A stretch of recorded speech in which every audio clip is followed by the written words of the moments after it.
너그럽고 정의로운 사람들이 모여 새로운 세상을 열고자 합니다. 착함을 바탕으로 착할 선. 먼저 시민을 생각하는 먼저 선. 새로운 정치 물결을 일으키는 신선한 정치, 신선할 선. 가려 뽑는 선거, 가려 뽑을 선. 하늘로부터 선택받은 선. 넉넉한 마음으로 베푸는 베풀 선. 이런 사람들이 새로운 세상을 만들려고 합니다. 선한 시민이 힘을 가지는 나라. 모두가 행복한 선한 시민의 나라. 선한 시민의 힘에 힘을 주십시오. 선한 시민의 힘이 만들겠습니다. 제가 무슨 대단한 걸 한 건 전혀 없고요. 아무튼 몇 가지 지금 한국 사회가 가지고 있는 문제에 대해서 조금 다르게 생각할 필요가 있다. 정도 이야기를 제가 한 것이고요. 지금 이기영 선생님이 애국가 이걸 했는데요. 저도 몇 년 전에 어느 칼럼에서 애국가 유감이라는 칼럼을 쓴 적이 있어요. 애국가 바꿔야 된다. 이것은 아무리 그래도 애국가인데 친일을 한 자가 작곡한 것을 부르는 나라는 아무리 우리가 친일파의 나라라고 해도 너무 뻔뻔한 거죠. 너무 부끄러운 거고요. 아까 우리 한재 선생님 같은 분이 들으면 이게 도대체 어느 나라든 애국가라고 하는 것은 그 국가가 지향하는 이념이 있습니다. 우리 애국가에는 없어요. 왜 없겠어요? 이게 사실상 친일파가 지은 거기 때문에 어떻게 이념이 있겠어요? 그래서 이것은 근본적으로 새로 만들어야 된다 했는데 그 중간에 한신대학교에 있는 이혜영 교수가 지금 그 누구예요? 예. 그 저기 애국가를 지은 아이고 이름이 갑자기 애국가를 지은 안익태의 친일 행각을 많이 또 자료들을 찾았죠.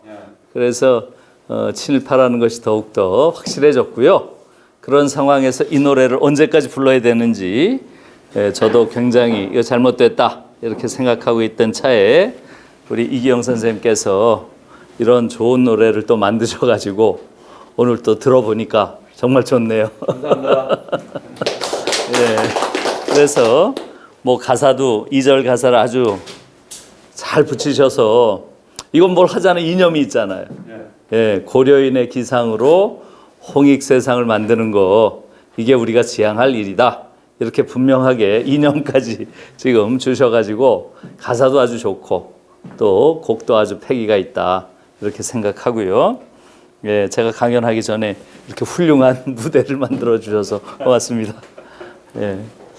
예, 오늘 제가 드리고 싶은 말씀은 통일 문제를 중심으로 해서 한국 사회를 좀 돌아보자 하는 말씀을 좀 드리고 싶어요. 우리 사회가 지금 어떤 사회인지에 대해서 조금 더 객관적으로 볼 필요가 있다. 그리고 우리 사회가 굉장히 훌륭한 점도 많이 있지만 또 우리 사회가 처해 있는 굉장히 부정적인 측면도 많잖아요. 이런 문제를 어떻게 볼지, 그 원인은 어디서 온 건지 하는 것을 제가 제 나름의 관점에서 조금 말씀드려 볼게요. 우선 하나를 좀 넘겨주실래요? 이게 지난달에 나온 건데요.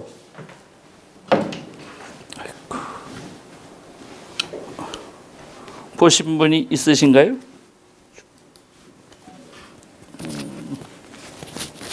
없으신 것 같네요. 요새 신문을 안 보니까. 그러니까 요새 신문들을 안 보니까 맞아요. 예, 요게 시위를 하는 거는 아시겠죠? 시위를 하는 건데 이게 지금 이건 베를린입니다. 선생님 공부하셨던 그 베를린인데 여러분 그리스에 시리아 난민촌이 있는데 그게 한 2달 전에 불이 났다 하는 건 아마 들으셨을 거예요. 불이 나가지고 한 15,000명에 이르는 시리아 난민들이 지금 갈 곳이 없어요. 그래가지고 굉장히 처참한 그러한 상황에 있다 하는 거예요. 그런데 그것을 독일 정부에서 9월 18일 날 발표를 했습니다. 세계에선 처음이에요. 우리가 먼저 그럼 시리아 난민을 2,700명을 받겠다. 이렇게 처음으로 독일 정부가 발표를 했습니다. 일부 수용하기로. 그것을 보고 독일에서 40개 도시에서 수만 명의 시민들이 그 다음 날 쏟아져 나온 거예요. 그것에 반대하는 시위를 하겠다고. 이게 아주 최근의 일입니다. 뭐에 반대했겠어요? 정부의 뭐에 항의하는 시위를 했겠어요? 전부 다 그러면 그렇죠. 맞습니다. 왜 2,700명 받느냐? 15,000명 다 받아야지. 전원 수용해라. 이게 독일 지금 이 시위의 내용이에요. 전원 수용해라. 이게 그런 뜻이에요. 라거 에바쿠이렌. 라거라는 게 수용소고요. 에바쿠이렌이라는 게 비워라 이런 뜻이거든요. 수용소를 다 비워라. 그래서 멘션비어디게 운터브링움. 인간다운 삶을 살 수 있는 주거지를 제공해라. Wir haben Platz. We have place. 우리가 장소 많다. 이렇게 지금 얘기하면서 전부 독일로 보내라는 거예요. 전원을. 놀라운 얘기죠. 예. 저는 이걸 딱 듣고서 순간적으로 약간 소름이 돋았어요. 근데 아마 이기영 교수님도 독일에 살 때 이런 비슷한 거 많이 보셨죠? 예. 소름이 돋는 일들이 많죠. 이런 일들이 많은 거예요. 지금 독일의 경우는. 아주 독특한 나라가 된 거예요. 여러분 생각해 보세요. 독일이란 나라는 정말 끔찍한 나라였잖아요. 20세기에 가장 인류에게 큰 재앙을 준 게 독일이에요. 생각해 보세요. 1차 세계대전, 2차 세계대전, 유태인 학살, 홀로코스트라고 하는. 그렇죠? 전부 독일인들이 저지른 거잖아요. 그러니까 독일이란 나라는 사실은 유럽에서 유럽의 문제아죠. 그래서 유럽의 문제는 항상 독일의 문제다. 이런 말이 있어요. 유럽 문제는 항상 독일 문제다라는 말이 나올 정도로 이렇게 독일이란 나라는 유럽에서 상당히 문제가 있는 그런 나라인데요. 그런 나라에서 이렇게 사람들이 바뀐 거예요. 히틀러 치하에서 그렇게 권위주의적이고 그렇게 억압적이고 그렇게 아주 고루했던 그러한 독일 사람들이 이렇게까지 바뀌었다는 건 여러분 어떻게 생각하세요? 정말 기적입니다. 기적이에요. 그러니까 한 사회의 국민들이 이렇게 바뀔 수가 있구나. 히틀러 때의 독일인과 지금 독일인이 어떻게 이렇게 차이가 날 수 있나? 이런 거죠. 그래서 일종의 지난 30년간의 독일 통일을 우리가 결산해 볼 때 바로 이 그림이 오늘의 독일을 상징적으로 좀 보여준다고 봐요. 그래서 지난 10월 3일 날 독일 통일의 날이었습니다. 30주년이니까 당연히 독일 대통령이 축사를 했겠죠. 기념사를 했습니다. 이 기념사에서 정말 인상적인 말을 해서요. 저도 깜짝 놀랐습니다. 어떻게 저런 말을 할 수 있나. 독일 대통령이 지금 슈타인마이어라는 대통령인데 이 대통령이 이렇게 말을 했어요. 우리는 지금까지 존재했던 모든 독일 중에서 최고의 독일에 살고 있다. Das beste Deutschland. Das beste Deutschland. 이런 표현을 썼어요. 제가 그대로 인용하면. 아니 어떻게 이런 말을 할 수가 있겠어요. 최고의 독일에 지금 살고 있다. 이건 보통의 경우는 쓸 수 없는 말이죠. 그 정도로 지금 독일에 대해서 독일인들이 대단한 자부심을 느끼는 거예요. 그런데 이 자부심의 근거는 뭐예요? 군사력이 세다거나 경제력이 세다거나 이게 아닌 거예요. 바로 이겁니다. 도덕적 권위. 지금 독일이 전 세계에서 가장 존경받는 나라 1위예요. 모든 설문조사에서 가장 존경받는 나라 1위가 독일입니다. 이건 정말 놀라운 일이죠. 그것에 대해서 대통령이 너무나 자랑스럽게 이야기를 한 거예요. 우리가 지금까지 있었던 모든 독일 중에서 최고의 독일, 그러한 나라에 살고 있다. 다시 말하면 히틀러가 군사력으로 정복하고자 했던 그러한 세계를 오늘날 독일은 일종의 도덕적 권위로 이제 정복하고 있다. 이렇게 얘기할 수도 있겠죠.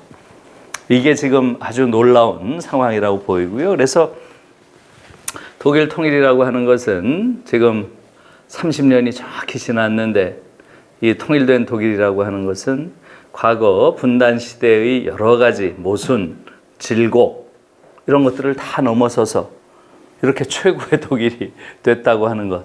이렇게 보면 우리 입장에서는 정말 부럽죠. 예, 그래서 우리랑 좀 비교가 되는 거죠. 우리는 아직 분단 상태에 있음으로 해서 우리 주변에 있는 이 큰 나라들에 의해서 너무나 그야말로 짓밟히고 조롱당하고, 예? 최소한의 근대 국가가 성립하는데 전제 조건이라고 할 수 있는 민족 자결, 국민 주권이라고 하는 기본적인 권리도 행사하지 못하는 너무나 보잘것없는 그런 나라로 아직도 지내고 있어요. 이게 지금 분단 상태가 우리에게 준 너무나 큰 상처죠. 너무 비교가 되니까 그러한 모습을 좀 느꼈습니다.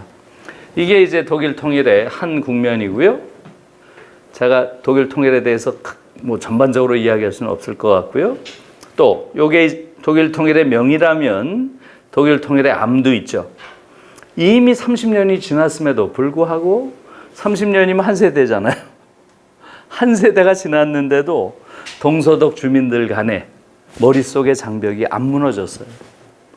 오히려 조금 더 장벽이 커졌다. 이렇게 주장하는 사람까지 있어요. 이게 놀라운 거예요. 사실은 대부분이 어떻게 예상을 했겠어요? 동서독 주민들 간에 있었던 갈등이라고 하는 것은 결국은 시간이 지나면 조금씩 완화될 것이다. 일반적으로 다 그렇게 추측을 했죠. 그게 아닌 거예요. 지금도 최근에 나온 여론조사를 봐도 동독인들의 약 70% 가까이가 우리는 2등 국민이야. 이런 의식을 아직도 가지고 있어요. 통일 초기에도 그걸 가지고 있었거든요. 지금도 가지고 있어요. 이게 무너지지 않고 있다는 것. 그래서 큰 틀에서 독일 통일 30년을 우리가 결산을 한다면 크게 보면 외적 통일의 성공과 내적 통일의 실패, 이렇게 큰 틀에서는 말하자면 결산을 할 수 있겠어요. 외적으로는 시스템의 통일은 잘 돼서 독일이라는 나라가 유럽에서 이제 과거처럼 하나의 국가로서 자신의 가지고 있는 국가로서의 국격이라고 할까요? 이것을 이제는 제대로 구현하는 그런 국가가 됐지만 내적으로는 동서독 주민들 간의 갈등이 여전히 거의 해소되지 못하고 있다. 이게 지금 30년의 결산이에요. 이건 이제 우리한테도 여러 가지 시사점이 있다고 생각합니다. 자, 그래서 오늘 제가 좀 가보실래요? 하나 더? 예, 됐습니다. 오늘 제가 여러분들한테 말씀드리고 싶은 것은 요 세 가지예요. 독일 통일과 관련해서는 요 세 가지를 좀 말씀드리고, 그 다음에 우리에게 분단이나 통일의 문제를 어떻게 봐야 되는지 이 문제를 조금 말씀드릴게요. 지금 한국에서 독일 통일을 이야기하는데 지금 전 세계에서 우리 한국인처럼 독일 통일에 관심 있는 사람 없잖아요. 우리가 가장 관심이 많고 우리는 또 독일 통일 과정을 보면서 가장 많이 눈물 흘렸던 게 한국 사람들이죠. 이기영 선생님 그 당시에 독일에 계셨나요? 아니면 그땐 귀국하셨죠? 제가 89년에 2월 말에 왔는데 89년. 예, 그럼 선생님 통일이. 그러니까 근데 그 전에는 통일이 될 거라고 아무도 예상 못했, 상상도 못했죠. 네, 그렇죠. 그러니까 선생님은 그 당시에는 독일에 없었네요. 그러니까 선생님이 오시고 제가 2달 후에 독일에 갔네요. 제가 4월에 갔으니까. 저는 딱 독일에 가니까 그때부터 막 통일의 기운이 막 이렇게 움텄던 거예요. 사실은 독일에 있는 유학생 중에서도 한국인들은 금방 알아봤어요. 그 무렵에 눈가가 촉촉한 사람들은 한국 사람들이에요. 그러니까 밤에 그걸 보면서 정말 한국인들은 눈물이 안 나올 수가 없죠. 우리 상황을 늘 생각하니까. 그 정도로 가장 관심이 많은 게 한국인이었고요. 그런데 흥미롭게도 우리가 알고 있는 독일 통일에 대한 통념들이 많이 틀렸어요. 그 틀린 것이 지금 한국에서 굉장히 부정적인 영향을 미치고 있습니다. 그래서 그 중에 제가 3가지 중요한 이야기를 말씀드리려고 해요. 첫 번째가 독일 통일은 흡수 통일이었다, 이 말이에요. 이건 아마 여러분들이 많이 들으셨을 거예요. 독일 통일하면 다 첫 번째로 떠오르는 게 뭐예요? 흡수 통일? 다 이룬단 말이에요. 그래요, 안 그래요? 네, 대부분이 흡수 통일이라고 생각을 하고 있어요. 한국에서는. 이건 잘못된 말입니다. 흡수 통일이란 말 자체가 독일 말에는 없어요. 독일에서 통일하면 Deutsche Einheit, Vereinigung, Wiedervereinigung, 그 다음에 Anschluss, Anschluss란 말이 있어요. 흡수란 말은 어디에도 없어요. 이걸 누가 만들었는지 지금도 모르겠어요. 누가 이런 표현을 했는지. 그러니까 우리말로 하면 통일, 재통일 혹은 가입, 안슐러스라는 건 어디 접촉해서 가입을 한다, 이런 뜻이에요. 이 정도의 말이 있지 흡수란 말 자체가 없습니다. 그래서 이것은 굉장히 잘못된 말이고요. 마치 서독이 가서 동독을 싹 흡수한 것처럼 이런 인상을 주잖아요. 독일 통일은 전혀 그런 과정이 아니었습니다. 독일 통일의 전 과정은 그 주역이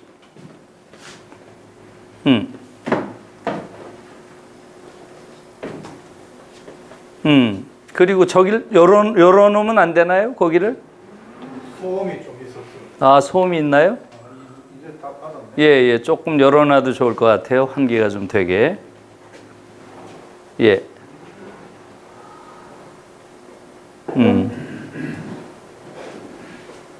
3일 빌딩 건너편에 베를린 장벽 갔다 네. 왔어요. 아, 지금 있나요? 그래요. 못 가봤습니다. 예, 고맙습니다. 예. 베를린 장벽을 맞아요. 그런 이야기는 들었는데 선생님도 안 가보셨죠? 아, 가보셨어요. 3일 빌딩 옆에 그 건너편에. 건너편에요. 예. 아, 그렇군요. 예, 고맙습니다. 예, 그래서 흡수가 된 것이 아니고요. 독일 통일의 전 과정의 주역은 동독 사람들이었어요. 서독인이 아니에요. 이 모든 과정을 동독인들이 다 이루어낸 거예요. 통일의 전 과정을. 서독인들은 거기에 사실상 크게 한 게 없어요. 나중에 소위 외교적인 틀을 만드는데 일정한 역할을 한 것이지 통일의 전 과정을 주도한 것은 동독 시민들이었다는 것. 이것을 분명하게 알 필요가 있어요. 한국인들은 그걸 몰라요.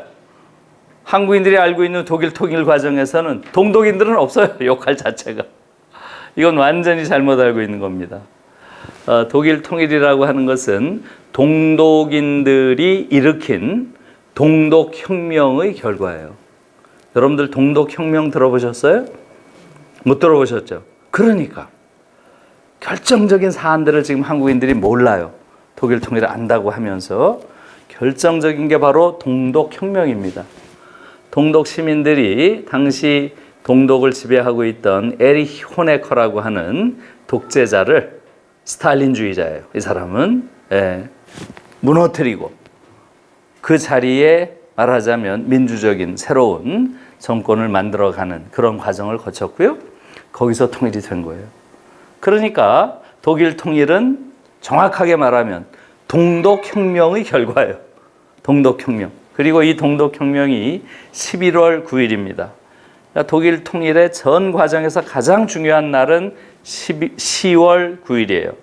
1989년 10월 9일. 이 날이 가장 중요한 날입니다. 이날 동독혁명이 있었던 날이고요. 이날 모든 게 결정된 거예요. 동독 주민들이 독재자를 이날 목숨을 걸고 거리로 나가서 발포를 하겠다고 위협을 하고 있었어요. 발포를 하겠다고.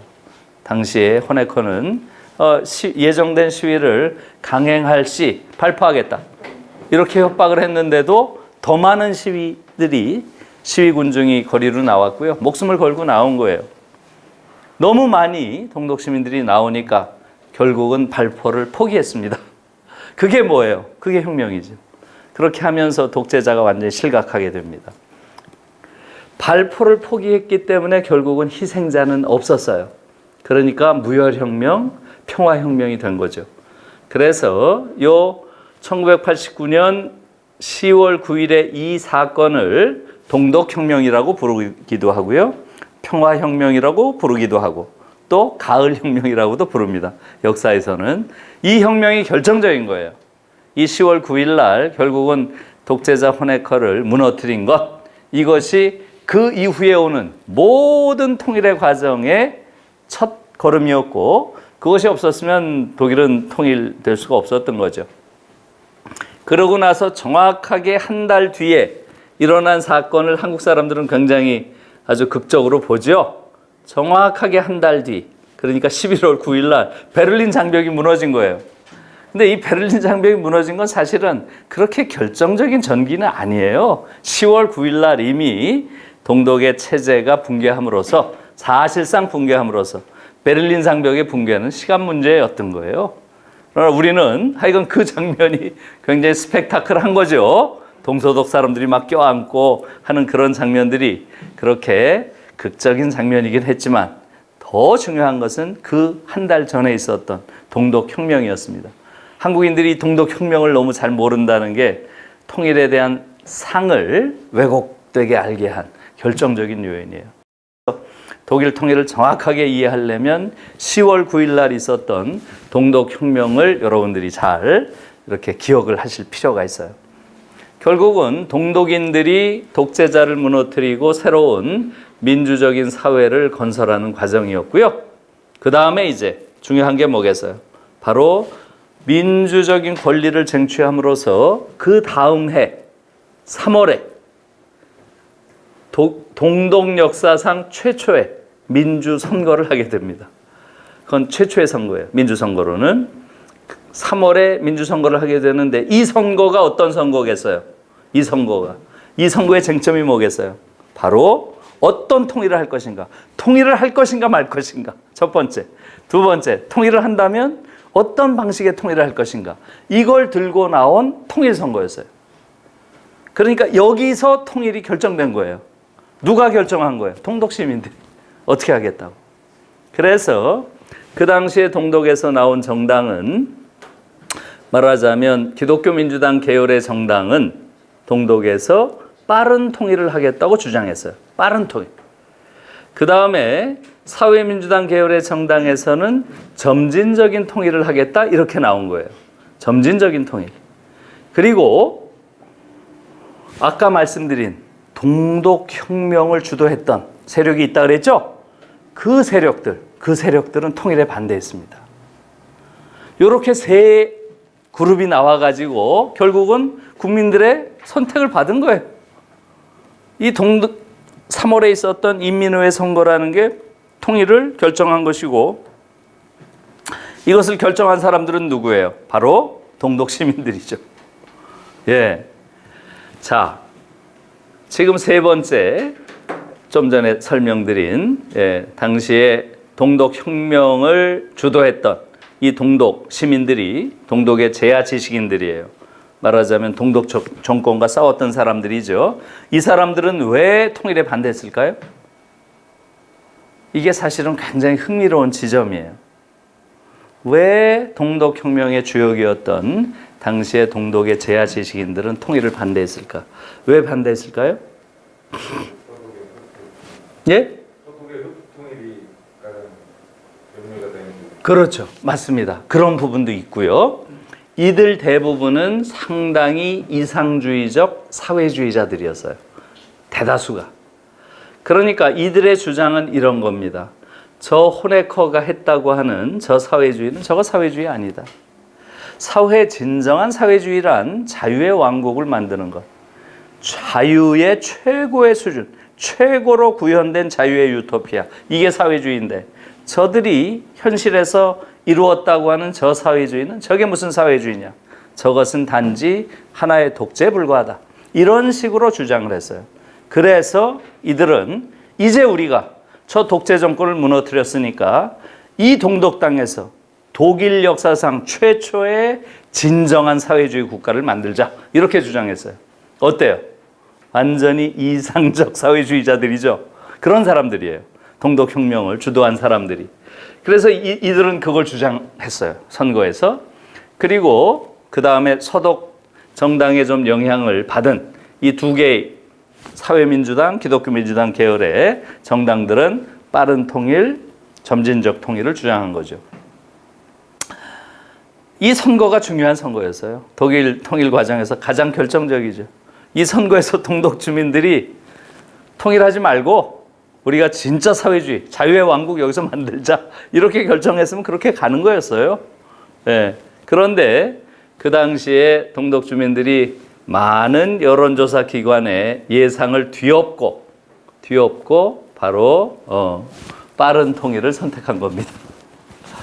그 당시의 예상은 점진적 통일, 3인당이 주장한 점진적 통일이 다수가 될 것이다라고 다 예상을 했어요. 이 예상이 완전히 뒤집힌 겁니다. 여기서 그럼 빠른 통일은 뭐고 점진적 통일은 뭐냐 하는 거죠. 이 자리가 상당히 중요해요. 우리의 앞으로 통일과 관련해서도 점진적 통일이라고 하는 것은 정상적 통일이에요. 독일은 여러분 아시다시피 헌법이란 게 없었습니다. 기본법이라는 게 있었어요.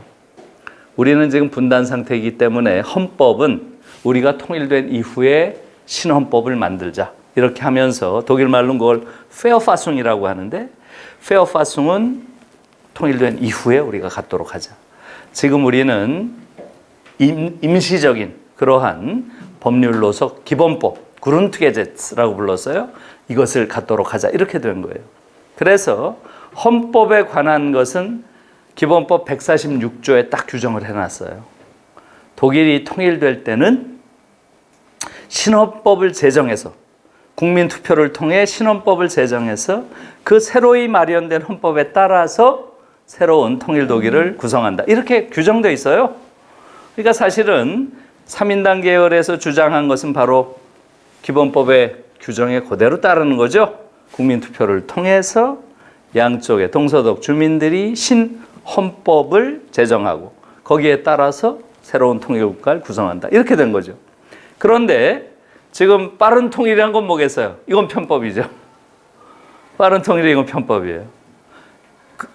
지금 말한 대로 국민투표, 헌법 제정, 통일 이 과정으로 겪는다는 건 아무리 빨라도 2, 3년 걸립니다. 그렇죠? 그러니까 이건 점진적인 통일이 될 수밖에 없어요. 그러니까 당시에 수상이었던 헬무트 콜은 편법을 생각해낸 거예요. 그것이 뭐냐 하면 기본법 23조예요. 기본법 23조에는 연방 가입 조항이라는 게 있어요. 연방 가입 조항. 독일은 연방으로 돼 있잖아요. 지금 원래는 독일은 10개의 연방주들로 이루어진 그래서 독일 연방공화국이라고 하죠. 항상 Federal Republic of Germany 이렇게 하죠. 연방공화국이에요. 그런데 독일에는 23조에 연방 가입 조항이라는 게 있어요.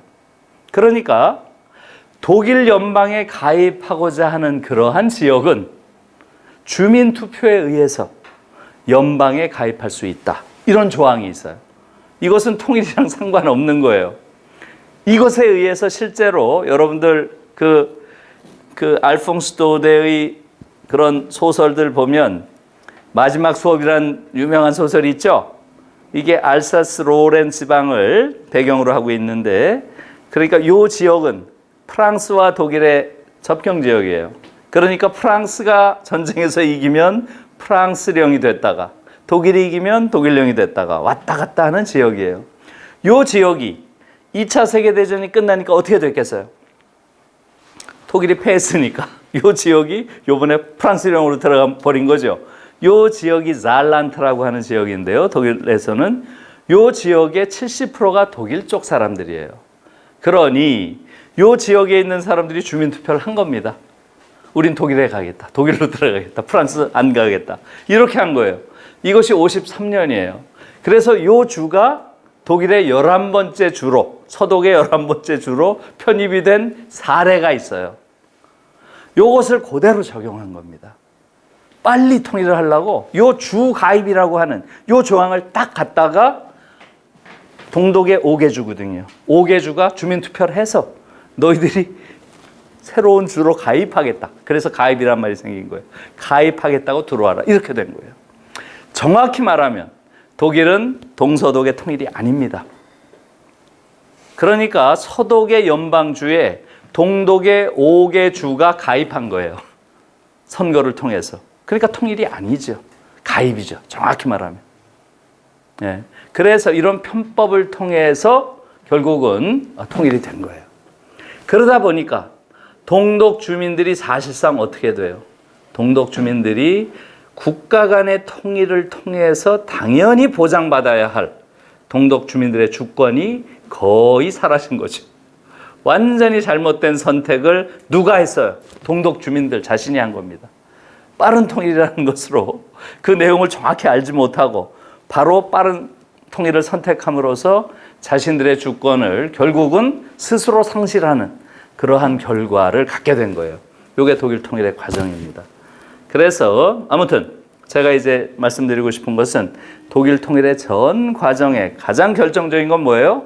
바로 10월 9일 날 있었던 이 동독혁명이 동독의 스탈린주의 정권을 무너뜨리는 결정적인 전기였다는 사실. 이걸 통해서 그 이후에 민주적인 절차를 거쳐서 새로운 동독의 정부가 섰고요.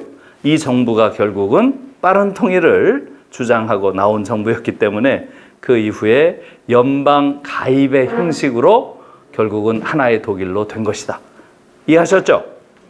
이런 과정을 지금 우리가 잘 몰라요. 그래서 실제로 여러분들 이 과정을 보니까 어때요? 이 전 과정이. 이 모든 과정을 주도한 게 누구예요? 전부 동독 주민들이 혁명을 했고 그 과정에서 그들이 쟁취한 민주적 권리에 의해서 민주선거를 했고 그들이 잘못된 선택을 한 거죠. 어떻게 보면. 점진적인 통일로 갔어야 되는데 빠른 통일을 너무 바라다가 완전히 말하자면 자신들이 가져야 할 기본적인 권리를 상당 부분 상실하는 그러한 문제가 생겼고요. 여기서 생겨난 이러한 상실감, 불만 이런 것들이 지금까지 내려오고 있는 거예요. 지금까지. 이것이 벌써 통일 30년을 우리가 복귀해 보면 참 안타까운 점입니다. 그래서 여러분 지금 독일 통일의 날이 어떤 날인지 아세요? 10월 3일. 쉬워요. 우리 개천절이에요. 우리 개천절이 독일은 통일의 날로 되어 있는데요. 이 부분에 대한 동독인들의 불만이 굉장히 큽니다. 10월 3일은 아무 의미가 없는 날이에요. 1990년 10월 3일 날 동서독 당시 외무장관이 앉아가지고 사인 찍찍한 날이에요. 통일협약 한다고. 이게 무슨 의미가 있냐는 거죠. 이건 동독인들을 완전히 무시했다고 보는 거예요. 동독 사람들은. 이 모든 과정을 만든 건 며칠이라 그랬어요? 10월 9일. 10월 9일 날 동독혁명이 이 모든 통일 과정을 만들어낸 건데 이걸 완전히 무시한 거죠. 그래서 그 이후에 통일의 날 가지고 굉장한 논쟁이 있었어요. 10월 9일을 통일의 날로 삼았다면 어떻게 되겠어요? 그것이 뜻하는 건 뭐겠어요? 동독 주민들의 저 용기와 동독 주민들이 보여준 그 결단에 의해서 통일의 문이 열렸다는 걸 인정해 주는 거죠. 그랬다면 동독 사람들이 얼마나 당당하게 통일의 주역으로 등장했겠어요. 그것을 서독이 무시한 것이 두고두고 독일 통일의 상처로 남은 거예요. 지금까지도 70%의 동독인들이 나는 이등 국민이야. 이런 느낌을 가지고 있는 거예요. 서독에 의해서 완전히 조롱당하고 부정당했다고 하는 이러한 부정적 감정이 아직도 지배한다. 한 세대가 지났는데도 이것은 애초에 뭔가 잘못됐다 하는 걸 보여주는 거죠.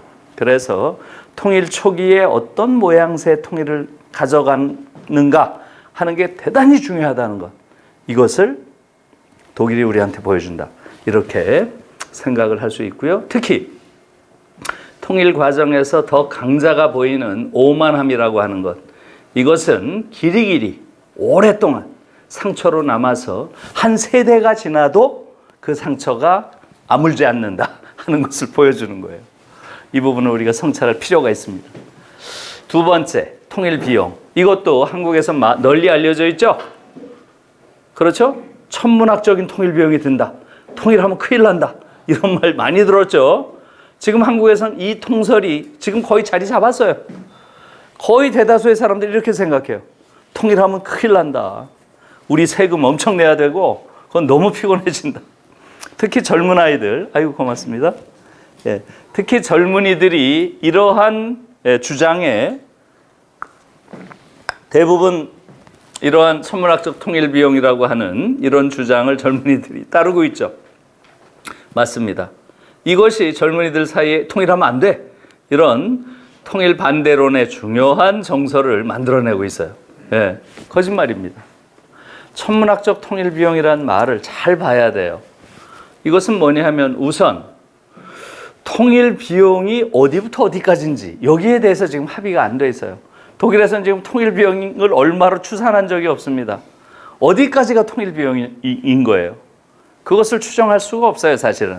통일 비용 자체가 어디까지 동독의 인프라 건설하는 데 쓰인 게 통일 비용인지 아니면 동독인들의 복지 비용에 들어간 게 통일 비용인지 예? 그것을 실제로는 통일 비용이라는 것을 이야기하기가 쉽지 않다는 것. 이런 부분 때문에 사실상 통일 비용을 추산하는 것 자체가 쉽지 않은 것이고요. 그 다음에 중요한 것은 천문학적 통일 비용이라고 하는 이러한 말이 어디서 나왔느냐는 거죠. 이러한 말이 나온 공간이 어디예요? 예, 이게 다 일본에서 만들어낸 말들이에요. 교도통신. 일본의 교도통신이 집요하게 이 이야기를 계속했습니다. 그것을 조선일보를 비롯한 보수신문에서 그것을 또 계속 퍼날랐어요. 그런 식으로 이야기가 됐다는 것이 굉장히 중요하죠. 여러분 알다시피 일본은 아주 가장 그야말로 티나게 한반도 통일에 반대하는 입장을 일관되게 지금 견지해오고 있고요. 그래서 이것은 천문학적 통일 비용론이라고 하는 게 한편으로는 일본 언론이 아주 의도적으로 조장한 그런 측면이 틀림없이 있다고 보입니다. 여러분 이렇게 보셔야 돼요. 이것이 가지고 있는 허점은 뭐냐 하면 독일에서 상당한 정도의 돈이 든 것은 사실이에요. 그런데 그 내용을 정확히 봐야 된다는 거죠. 이런 것입니다. 서독은 남한과 다른 사회죠. 아시죠? 네. 독일은 지금 어떻습니까? 아이들이 대학에 들어갔다. 대학에 학비 있나요? 없어요. 없죠? 대학생 생활비는 어떻게 하나요? 예, 바펙이라고 해서 국가에서 다 줘요, 독일은. 1970년부터 그렇게 해놨어요. 학비는 원래 46년부터 서서히 없어졌고요. 1970년에 빌리 브란트 정부로 딱 정권 교체가 되자마자 부잣집 아이들은 공부만 하는데 대학에서 집안이 어려운 아이들은 일하면서 공부해야 되잖아요. 이건 사회적 정의에 안 맞다. 사회적 정의를 우리가 구현하려면 이래서는 안 된다. 누구나 다 똑같이 공부할 수 있어야지. 그래서 생활비를 주기 시작한 거예요. 그게 바펙이에요. 지금 이 바펙이 얼마인 줄 아세요? 최근에 바펙을 보니까 한 달에 100만 원에서 120만 원 사이예요. 왜냐하면 주마다 조금 물가 차이가 있기 때문에 그게 고려됩니다.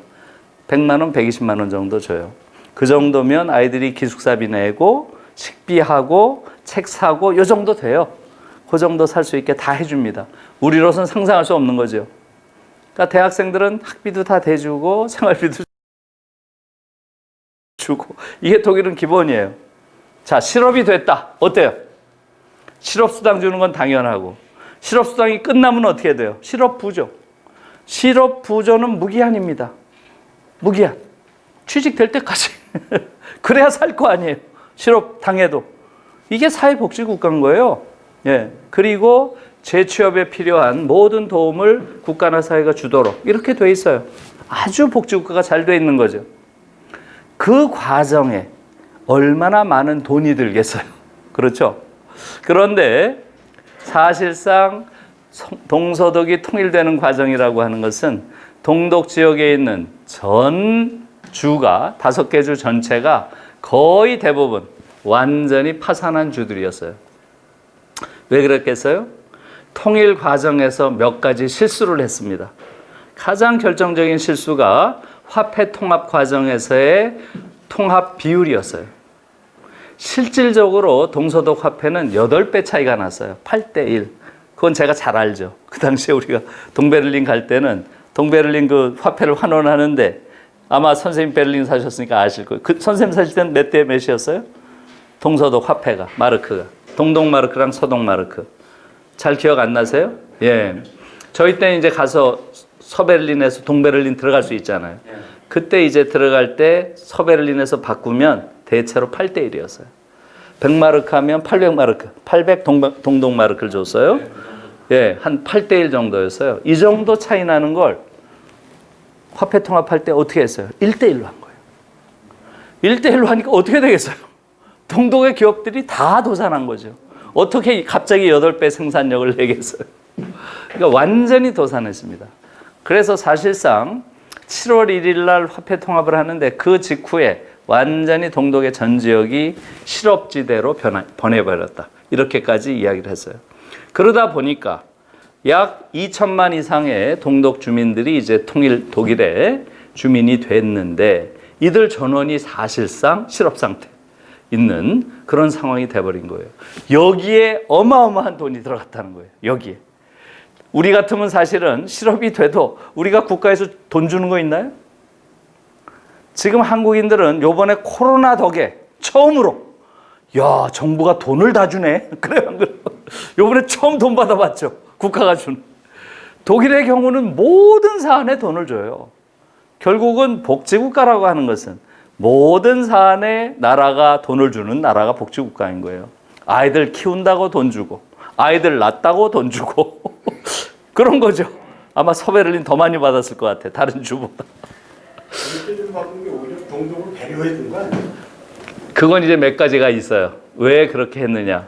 왜 그렇게 했느냐? 그러니까 동독에 있었던 기업들이 굉장히 경쟁력이 없어서 소위 브라운관 것도 사러 갔었는데 예, 예. 형편없어갖고 예. 그랬다 그러거든요. 그러니까 예. 또 기업 자체가 굉장히 낙후돼서 낙후돼 있었죠. 그래서 예. 그런 거지 일대일 그거는 동독을 배려했다고 얘기하는 배려했다고 할 수도 있지만은 사실은 그 당시에 너무나 많은 동독인들이 급격히 서독으로 넘어가니까 그러니까 그러한 그 당시에 정책을 폈다는 이야기가 있어요. 그 얘기는 뭐냐 하면 그 당시엔 유명한 표어가 있었는데 마르크가 우리에게 오지 않으면 우리가 마르크에게로 가겠다. 이게 이제 동독 사람들이 하는 거예요. 그러니까 동독 사람들에게 마르크를 줌으로써 그곳에 머물러라. 이렇게 하기 위해서 불가피했다. 이렇게 당시에 주장을 했던 거예요. 예. 아무튼 이제 그런 과정들이 있었고요. 그래서 엄청난 이 복지국가를 유지하기 위한 비용이 들어가는데 수없이 많은 사람들이 실업 상태에 빠져버리니까 그들을 구제하기 위한 비용이 어마어마하게 들었던 거예요. 그러니까 그것을 통일비용에 넣는다면 정말 큰 돈이 드는 거죠. 그러나 문제는 그것을 한반도에 적용할 수는 없다는 거예요. 우리는 그런 복지국가가 아니죠. 우리가 무슨 실업에 빠졌다고 북한 주민들 실업수당 주고 아이들 학비 다 대주고 생활비까지 다 주고 그런 돈이 드는 건 아니잖아요. 그래서 단순히 비교할 수가 없다. 대체로 당시에 소위 통일 과정에서 들어간 돈 중에서 가장 큰 포션이 바로 복지 유지 비용이었어요. 복지 비용. 이것이 대체로 70 내지 80%까지 들어갔다는 거예요. 그러니까 그렇게 보면 사실은 그걸 우리에게 적용하는 건 대단히 불합리한 거죠. 우리 같은 경우에 우리 자체가 무슨 복지 비용이 들어가지 않는 나라인데 거의 우리가 통일됐다고 했을 때 북한 주민들을 위해서 어마어마한 복지를 쓸 리도 없습니다. 그래서 그것은 국가 간의 차이를 고려하지 않은 일방적인 주장이라고 할 수가 있고요. 그 다음에 세 번째, 독일의 통일 환경은 한반도보다 좋았다. 이것이야말로 정말 잘못된 생각이에요. 여러분, 통일 환경은 우리가 훨씬 좋습니다. 당시에 독일은 아까 말씀하신 것처럼 통일의 통자도 안 나왔어요. 독일 사람들은 머릿속에 아예 통일이라는 생각 자체가 없었어요. 왜 그렇겠어요? 예, 아까 다 말씀드렸죠. 독일의 최근 역사 때문에 그런 거예요. 최근 역사 때문에. 1차 세계대전, 2차 세계대전, 홀로코스트. 전부 독일이 저지른 거잖아요. 그렇기 때문에 유럽의 모든 나라가 독일 통일에 반대했어요. 모든 나라가 예외 없이. 독일 통일에 찬성한 유럽의 국가는 하나도 없습니다. 모든 나라가 반대했고요. 물론 나서서 내놓고 우리는 독일 통일에 반대해 이렇게는 말 안 했죠. 그건 기본적으로 민족 자결의 문제니까 독일이 알아서 할 일이야. 말은 그렇게 하지만 속으로는 전부 반대했죠. 예? 반대하는 정도가 아니라 독일 통일에 대한 이야기가 서서히 나왔을 때 거의 유럽의 모든 나라들은 엄청난 공포감을 느낀 거예요. 아, 이제 또 이걸 통해서 3차 세계대전이 오는 거 아닌가. 이런 공포들을 다 유럽인들은 가지고 있었어요. 그래서 그걸 독일인들도 압니다. 그렇기 때문에 독일 정치인들은 입에 통일의 통자도 올리질 못했어요. 통일이란 말 자체가 금기어였어요. 금기어. 아무도 통일이란 말을 하지 않았습니다. 여러분, 우리가 빌리 브란트라는 유명하죠? 빌리 브란트의 통일 정책 많이 얘기하잖아요. 빌리 브란트 통일 정책 없습니다. 그냥 동방 정책이죠. 동유럽과 관계를 개선하는, 동유럽과 정상화하는 관계를, 그래서 정상적인 외교 관계를 맺고 평화적인 관계를 맺겠다 정도의 이야기지, 거기서는 통일 정책이라는 용어 자체가 없어요. 그리고 우리는 통일부 하면서 독일도 그와 유사한 기관을 통일부라고 우리가 불러요. 잘못 부르는 겁니다. 정확하게는 통일부는 없어요. 독일은 통일부라고 불리는 것도 Ministerium für Innerdeutsche Beziehungen. Innerdeutsche Beziehungen. 이경 선생님 뭐라고 불러야 되겠어요? Innerdeutsche Beziehungen이니까. 우리말로 하면. 어렵죠, 그죠? 그렇죠. 일종의 관계. 예. 독일과 독일의 관계, 동서독 관계를 관장하는 그러한 부처. 이런 뜻이에요. 통일이 아니에요. 동서독의 관계를 관장하는 부처. 이 정도 의미죠. 통일이 아닙니다. 그러니까 통일부라는 자체가 없었어요. 그 정도로 독일은 통일이라는 것을 머릿속에 전혀 갖지 않았습니다. 제가 재미있는 말씀 하나 드릴게요. 아까 말씀드린 대로 갑자기 10월 9일 날 동독 안에서 동독혁명이 일어났죠. 그래가지고 동독 안에 막 정권이 무너지고 이제 막 시민들이 새로운 민주 세력으로 상황을 주도하게 되고, 이런 상황에서 어떻게 됐어요? 11월 9일 날 베를린 장벽까지 무너지고 이렇게 된 거 아니에요. 이걸 아무도 예상하지 못했어요. 그냥 막 벌어진 일들이에요. 이렇게 되니까 당시 서독에서 처음으로 거기에 대해서 생각을 합니다. 당시 서독에서 총리가 헬무트 콜이라고 하는 총리였죠. 이 헬무트 콜 총리가 있는데, 예, 당시에 포르투칼로프란 사람이 있었어요. 포르투칼로프, 이름이 좀 특이하죠. 이 포르투칼로프라고 하는 러시아 당시 대사관의 인물이 있었는데요. 이 포르투칼로프가 독일 통입니다. 말하자면 러시아 대사관에 있는 독일 자문관인데, 이 사람이 당시 동서독 정부에 많은 이제 지인들도 있고 그야말로 독일 통이었던 거예요. 11월 9일 날 베를린 장벽이 무너지고 나니까 러시아 정부 안에서, 이거 아주 정말 아이러니예요. 러시아 정부 안에서 처음으로, 야, 지금 서독에서 통일과 관련해서 어떤 시나리오를 가지고 있는지 네가 가서 좀 파악해와라. 이렇게 얘기를 해요. 그러니까 이 포스트칼로프가 베를린 장벽 무너진 직후에 헬무트 콜 당시 수상의 최측근 텔치크라는 인물이 있어요. 이 텔치크를 만납니다. 만나가지고 쓱 떠봐요. 혹시 너희들은 무슨 통일 관련된 뭐 생각이 있는 거 아니냐? 친구니까 쓱 이렇게 떠봐요. 이때 텔치크가 딱 그 말을 듣고 처음으로 통일이란 생각을 했다는 거예요. 그 말을 듣고 러시아 사람들이 와서, 당시 소련이죠. 소련 사람이 와서 통일이란 말을 하니까, 아, 그 전에는 상상도 못한 거예요. 소련이 통일의 가능성까지도 고려하고 있구나. 쟤들 시나리오 안에 통일도 생각하고 있구나. 역으로 생각했다는 거예요. 그게 텔치크 회고록에 나와요. 그래서 텔치크가 헬무트 콜한테 얘기를 합니다. 러시아도 통일의 가능성까지 보고 있는 것 같아요. 그러니 우리가 준비합시다. 이렇게 된 거예요. 아주 역설이죠. 그 정도로 독일은 전혀 통일에 대한 생각은 전혀 없었습니다. 예. 왜 그렇겠어요? 바로 특수한 독일의 역사 때문에 그래요. 이 부분은 한국 사람 잘 몰라요. 여러분, 한국이 훨씬 더 좋습니다.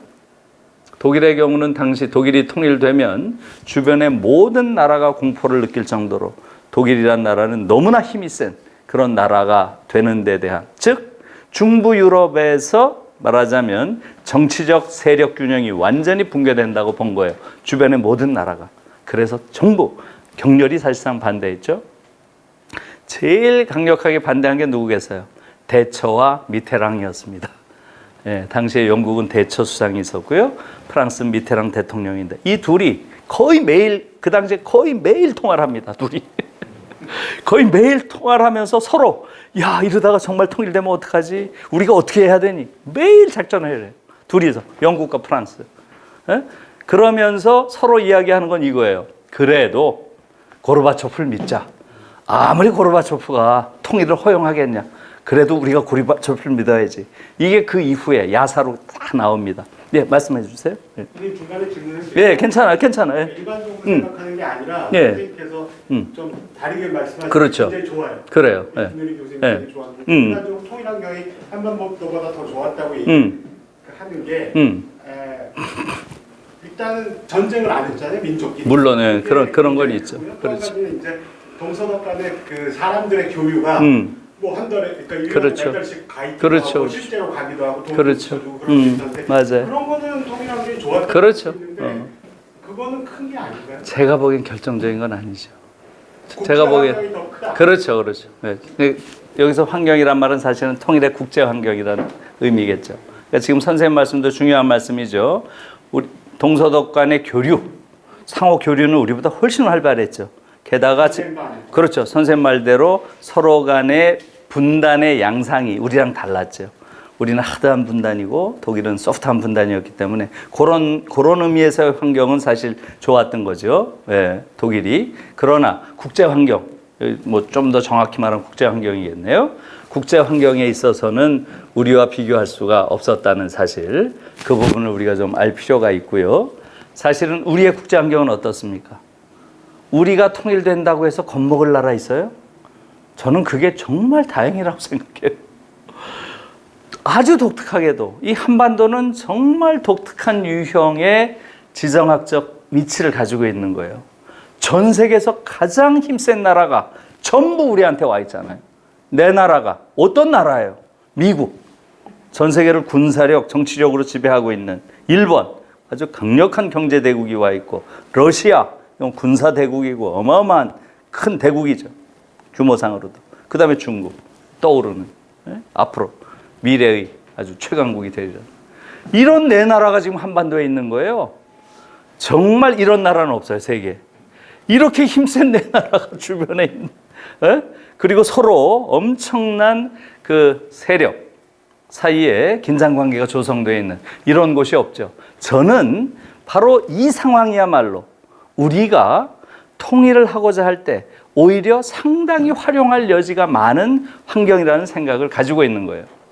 사실은 지금 우리가 통일을 못하고 있는 것은 이 환경 자체가 가지고 있는 어려움이라기보다는 정치인들이 가지고 있는 정치적 상상력의 부재, 습성화된 무력감, 그 다음에 용기와 비전의 결여, 이런 것들이 훨씬 더 크다고 봐요.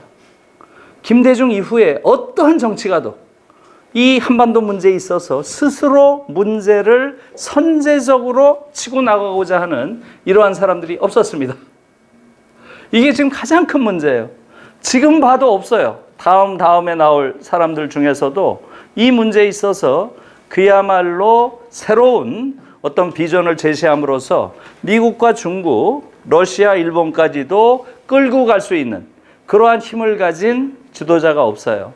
여러분, 외교 관계라고 하는 것은 반드시 정치력과 군사력만 가지고 되는 건 아닙니다. 독일에서도 똑같아요. 1969년에 빌리 브란트라는 인물이 독일에 등장하죠. 이것은 전후 최초의 정권 교체예요. 브란트가 딱 되자마자 제 일성이 뭔지 아세요? 첫마디가 좀 중요하다고 봐요. 첫마디가. 브란트가 딱 되고 나서 첫마디 한 게 이겁니다. 나는 더 이상 패전국 독일의 총리가 아니다. 그게 첫마디예요. 나는 해방된 독일의 첫 총리다. 딱 이렇게 얘기를 해요.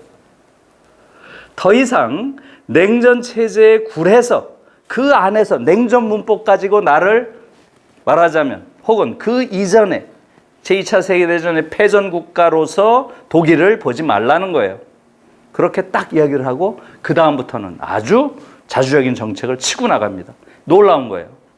냉전 체제 속에서 사실상 새로운 이른바 대땅트라고 하는 국제적인 화해의 길을 열어간 게 2차 세계대전 패전국 독일이었다는 게 너무 놀랍잖아요. 당시에 오히려 에곤 바가 닉슨의 핵심 참모였던 키신저를 만나가지고 키신저를 설득합니다. 그리고 브란트는 그런 식으로 동방정책을 통해서 당시에 당시에 소련과 수교하고 동독과 수교하고 동유럽 많은 국가들과 수교를 하기 시작해요. 여기에 대해서 닉슨은 굉장히 불쾌했습니다. 그럴 수 있느냐. 이런 건 많은 이야기로 나오고 있죠. 제가 어느 칼럼에서도 그 얘기를 썼는데요. 그 당시에 저희가 에곤바를 인터뷰를 했습니다. 지난번에 가서 에곤바가 그 야사를 다 이야기해 주더라고요. 자기가 헨리 키신저를 만나서 우리가 이런 계획이 있다라고 이야기하니까 헨리 키신저가 그냥 난리를 치더래요. 어떻게 우리한테 상의도 안 하고 너희들이 이런 정책을 펼칠 수 있느냐. 오스트폴리틱을 얘기하니까 그렇게 하니까 당시에 에곤 바가 뭐라고 했다는 거예요. 헨리 키신저죠. 둘은 서로 이름을 부르는 아주 친한 사이였어요. 헨리, 나는 자네에게 조언을 구하러 온 게 아니야. 나는 자네에게 통보하러 온 거야. 딱 이렇게 얘기했다는 거 아니에요? 저는 그 말이 너무나 인상적이에요. 사실은 국가나 또 그러한 관료들도 그 정도의 기백은 전 있어야 된다고 봐요. 그렇게 하면서 동방정책을 치고 나간 거예요. 치고 나가게 된 거고요. 그 이후에 닉슨과 굉장한 긴장관계가 있었는데 브란트가 결국은 닉슨과 뽕피두, 당시에 프랑스는 뽕피두였는데요. 두 대통령을 설득합니다. 뭐로 설득을 해요? 바로 브란트가 가지고 있는 원대한 말하자면 비전이에요. 브란트는 독일 통일 얘기를 안 해요. 우린 독일 통일을 하겠다는 게 아니다.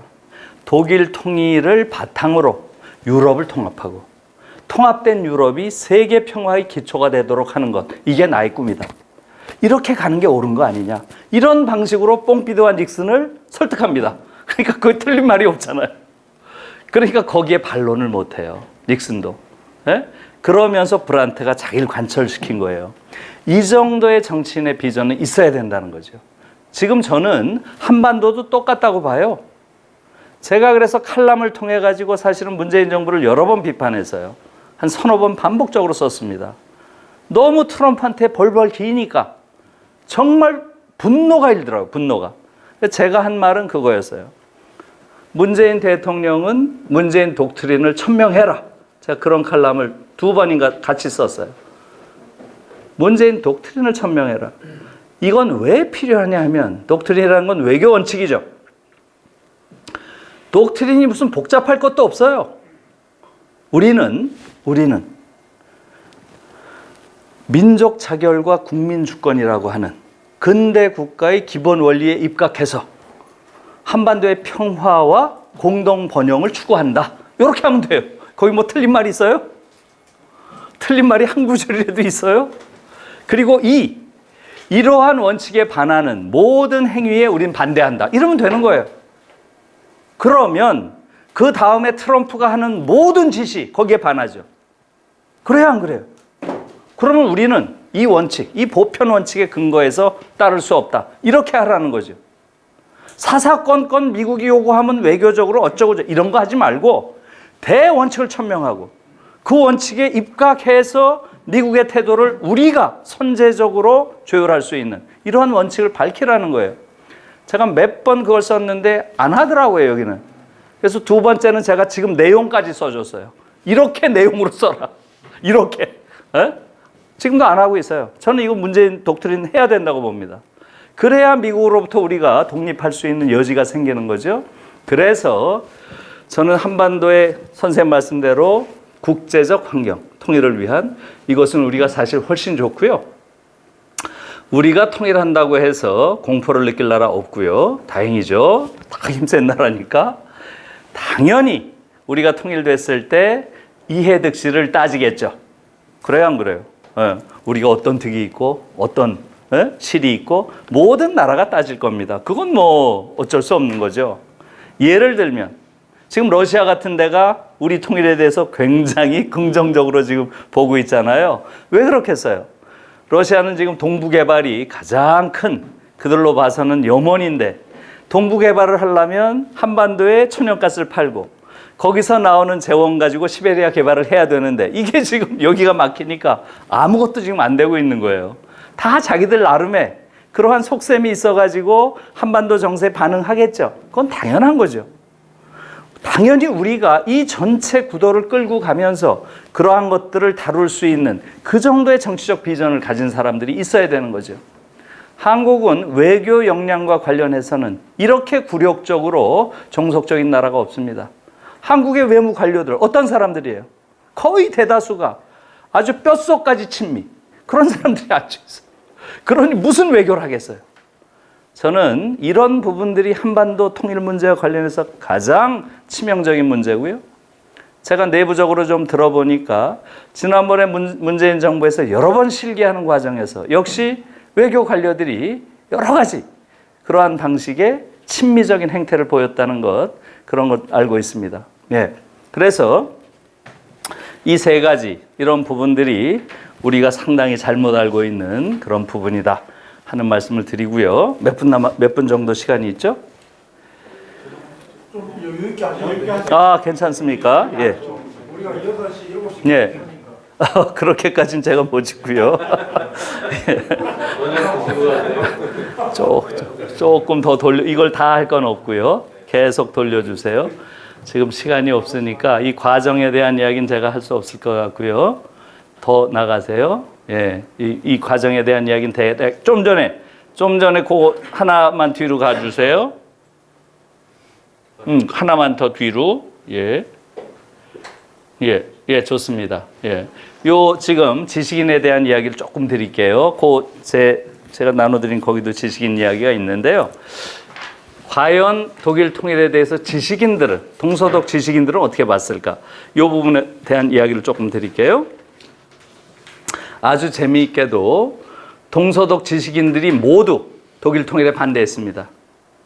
예, 아주 그게 특이한 일이에요. 서독 지식인들은 왜 반대했겠어요? 거의 대다수가 다 반대했습니다. 좌파 지식인들은 다 반대했어요. 왜 반대했겠어요? 그 중에 가장 대표적인 게 귄터그라스예요. 귄터그라스. 예. 저는 사실은 통일 전문가 아니고요. 저는 현대 문학을 하는 사람인데요. 제가 하는 연구 대상이 귄터그라스라고 하는 독일의 소설가예요. 귄터그라스가 1999년에 노벨 문학상을 받습니다. 그러니까 현대 독일의 작가 중에서 가장 대표적인 그러한 작가라고 할 수 있어요. 그런데 이 귄터그라스가 계속 통일에 반대하는 거예요. 그래서 아니 왜 저렇게 통일에 반대하나? 그렇게 하면서 제가 귄터그라스의 통일관에 대해서 논문을 한번 쓴 적이 있고요. 그러다 보니까 점점 더 통일 문제에 제가 한 발짝 들어가게 된 거예요. 그걸 계기로. 이 귄터그라스는 이렇게 주장을 한 거예요. 일종의 아우슈비츠론이라고 할 수 있죠. 아우슈비츠라고 하는 인류 역사상 최악의 재앙을 저지른 그러한 민족은 통일을 요구할 도덕적 정당성이 없다. 너무나 센 말이죠. 그렇게 주장했어요. 정말 센 말이죠. 예? 아우슈비츠라고 하는 인류 역사상 최악의 재앙을 저지른 그런 민족에게는 통일을 요구할 도덕적 정당성이 없다. 그렇게 얘기를 했어요. 정말 센 말이에요. 그러면서 뭐라고 얘기를 했냐 하면 독일의 통일이라고 하는 것은 그렇게 오랜 역사 가진 게 아니다. 독일이 통일된 게 몇 년이냐 도대체. 몇 년이에요? 1871년. 비스마르크에서 통일됐죠? 1945년 분단됩니다. 그럼 몇 년이에요? 독일이 통일국가로 있었던 게. 45년에다가 여기 30년. 75년. 74년밖에 안 되잖아요. 독일은 통일국가로 있었던 게 74년밖에 안 된다. 그런데 그동안 뭔 짓을 했냐 독일이. 1차 세계대전, 2차 세계대전, 홀로코스트. 에? 이것은 통일국가 독일이 앞으로 또다시 통일이 되면 또다시 인류의 재앙을 가져올 것이다. 이런 식으로 그라스가 주장을 한 거예요. 놀라운 사람이죠. 정말로. 아마 일본에 있었으면 테러를 당했을 가능성 많죠. 당시 독일에서도 우익 테러를 당할 수도 있다. 그런 말들이 있었어요. 이 정도로 세게 얘기를 하니까. 정말 대단한 사람이에요. 그러면서 뭐라고 얘기를 하냐면 지금 독일에서 벌어지고 있는 문제의 본질은 독일이 유럽화 될 것인가 아니면 유럽이 독일화 될 것인가 이 둘 중에서 하나를 선택하는 문제다. 이렇게 얘기한 거예요. 독일이 유럽화 될 것인가 유럽이 독일화 될 것인가. 이게 무슨 얘기겠어요? 만약에 민족 국가를 다시 복원하는 형태로 전통적인 의미의 그게 통일이죠. 전통적인 의미의 통일을 한다면 그것은 독일의 거대한 힘이 중부 유럽을 지배하면서 유럽 전체가 독일의 힘에 다 이렇게 휩쓸려 들어오는 유럽 전체의 독일화로 귀결될 것이다. 이것은 유럽에게도 불행이고 독일에게도 불행이다. 이것은 막아야 한다. 이렇게 주장을 한 거예요.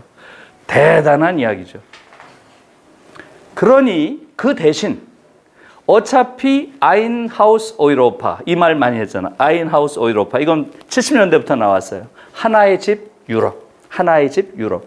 유럽이라는 하나의 집으로 이미 유럽 통합의 열차는 달리고 있는데 여기에 동독도 들어가고 서독도 들어가고 이렇게 들어가서 동거를 하면 되는 거지.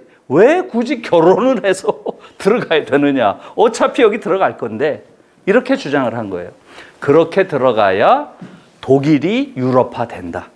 독일이 유럽화 돼야 유럽에게도 다행이고 독일에게도 좋은 일이다. 이렇게 주장한 거예요. 다시 말하면 독일의 유럽화냐 유럽의 독일화냐 이것 중에서 선택하는 것 그것이 독일 통일의 본질이다. 딱 그랬어요. 대단한 생각이에요. 대단한 생각. 그래서 통일에 반대한 겁니다. 그래서 실제로 어떻게 됐나요? 결국은 통일이 됐죠? 지금 어때요, 여러분? 지금 유럽 어때요? 완전히 독일판이잖아요. 완전 독일판이에요, 지금. 독일을 견제할 수가 없어요. 긍정적인 예? 면에는 독일판. 꼭 그런 건 아니죠. 그 양면이 있어요. 저도 독일의 유럽화를 우려한다 이런 칼럼을 쓴 게 있는데요. 거기서 이제 제가 우려하는 이유들을 쭉 썼어요. 예. 그라스가 제가 이제 그러고 나서 2000년에 그라스를 초청해서 우리 중앙대학교에 와서 강연을 했고요. 2007년에 제가 베를린에서 만났습니다. 퀸터 그라스를. 그랬더니 저보고 딱 웃더라고요. 그러면서 내 말이 맞았지. 내 말이 맞았지. 완전히 유럽 전체가 독일판이에요. 예? 지금 동유럽은 완전히 독일의 뒷마당, 서유럽은 완전히 독일의 앞마당. 이런 말들이 지금 나올 정도로 독일의 너무나 강력한 경제적인 힘을 더 이상 견제를 못하는 상황이 돼버렸습니다. 거기에 지금 영국까지 빠져나가 버렸잖아요.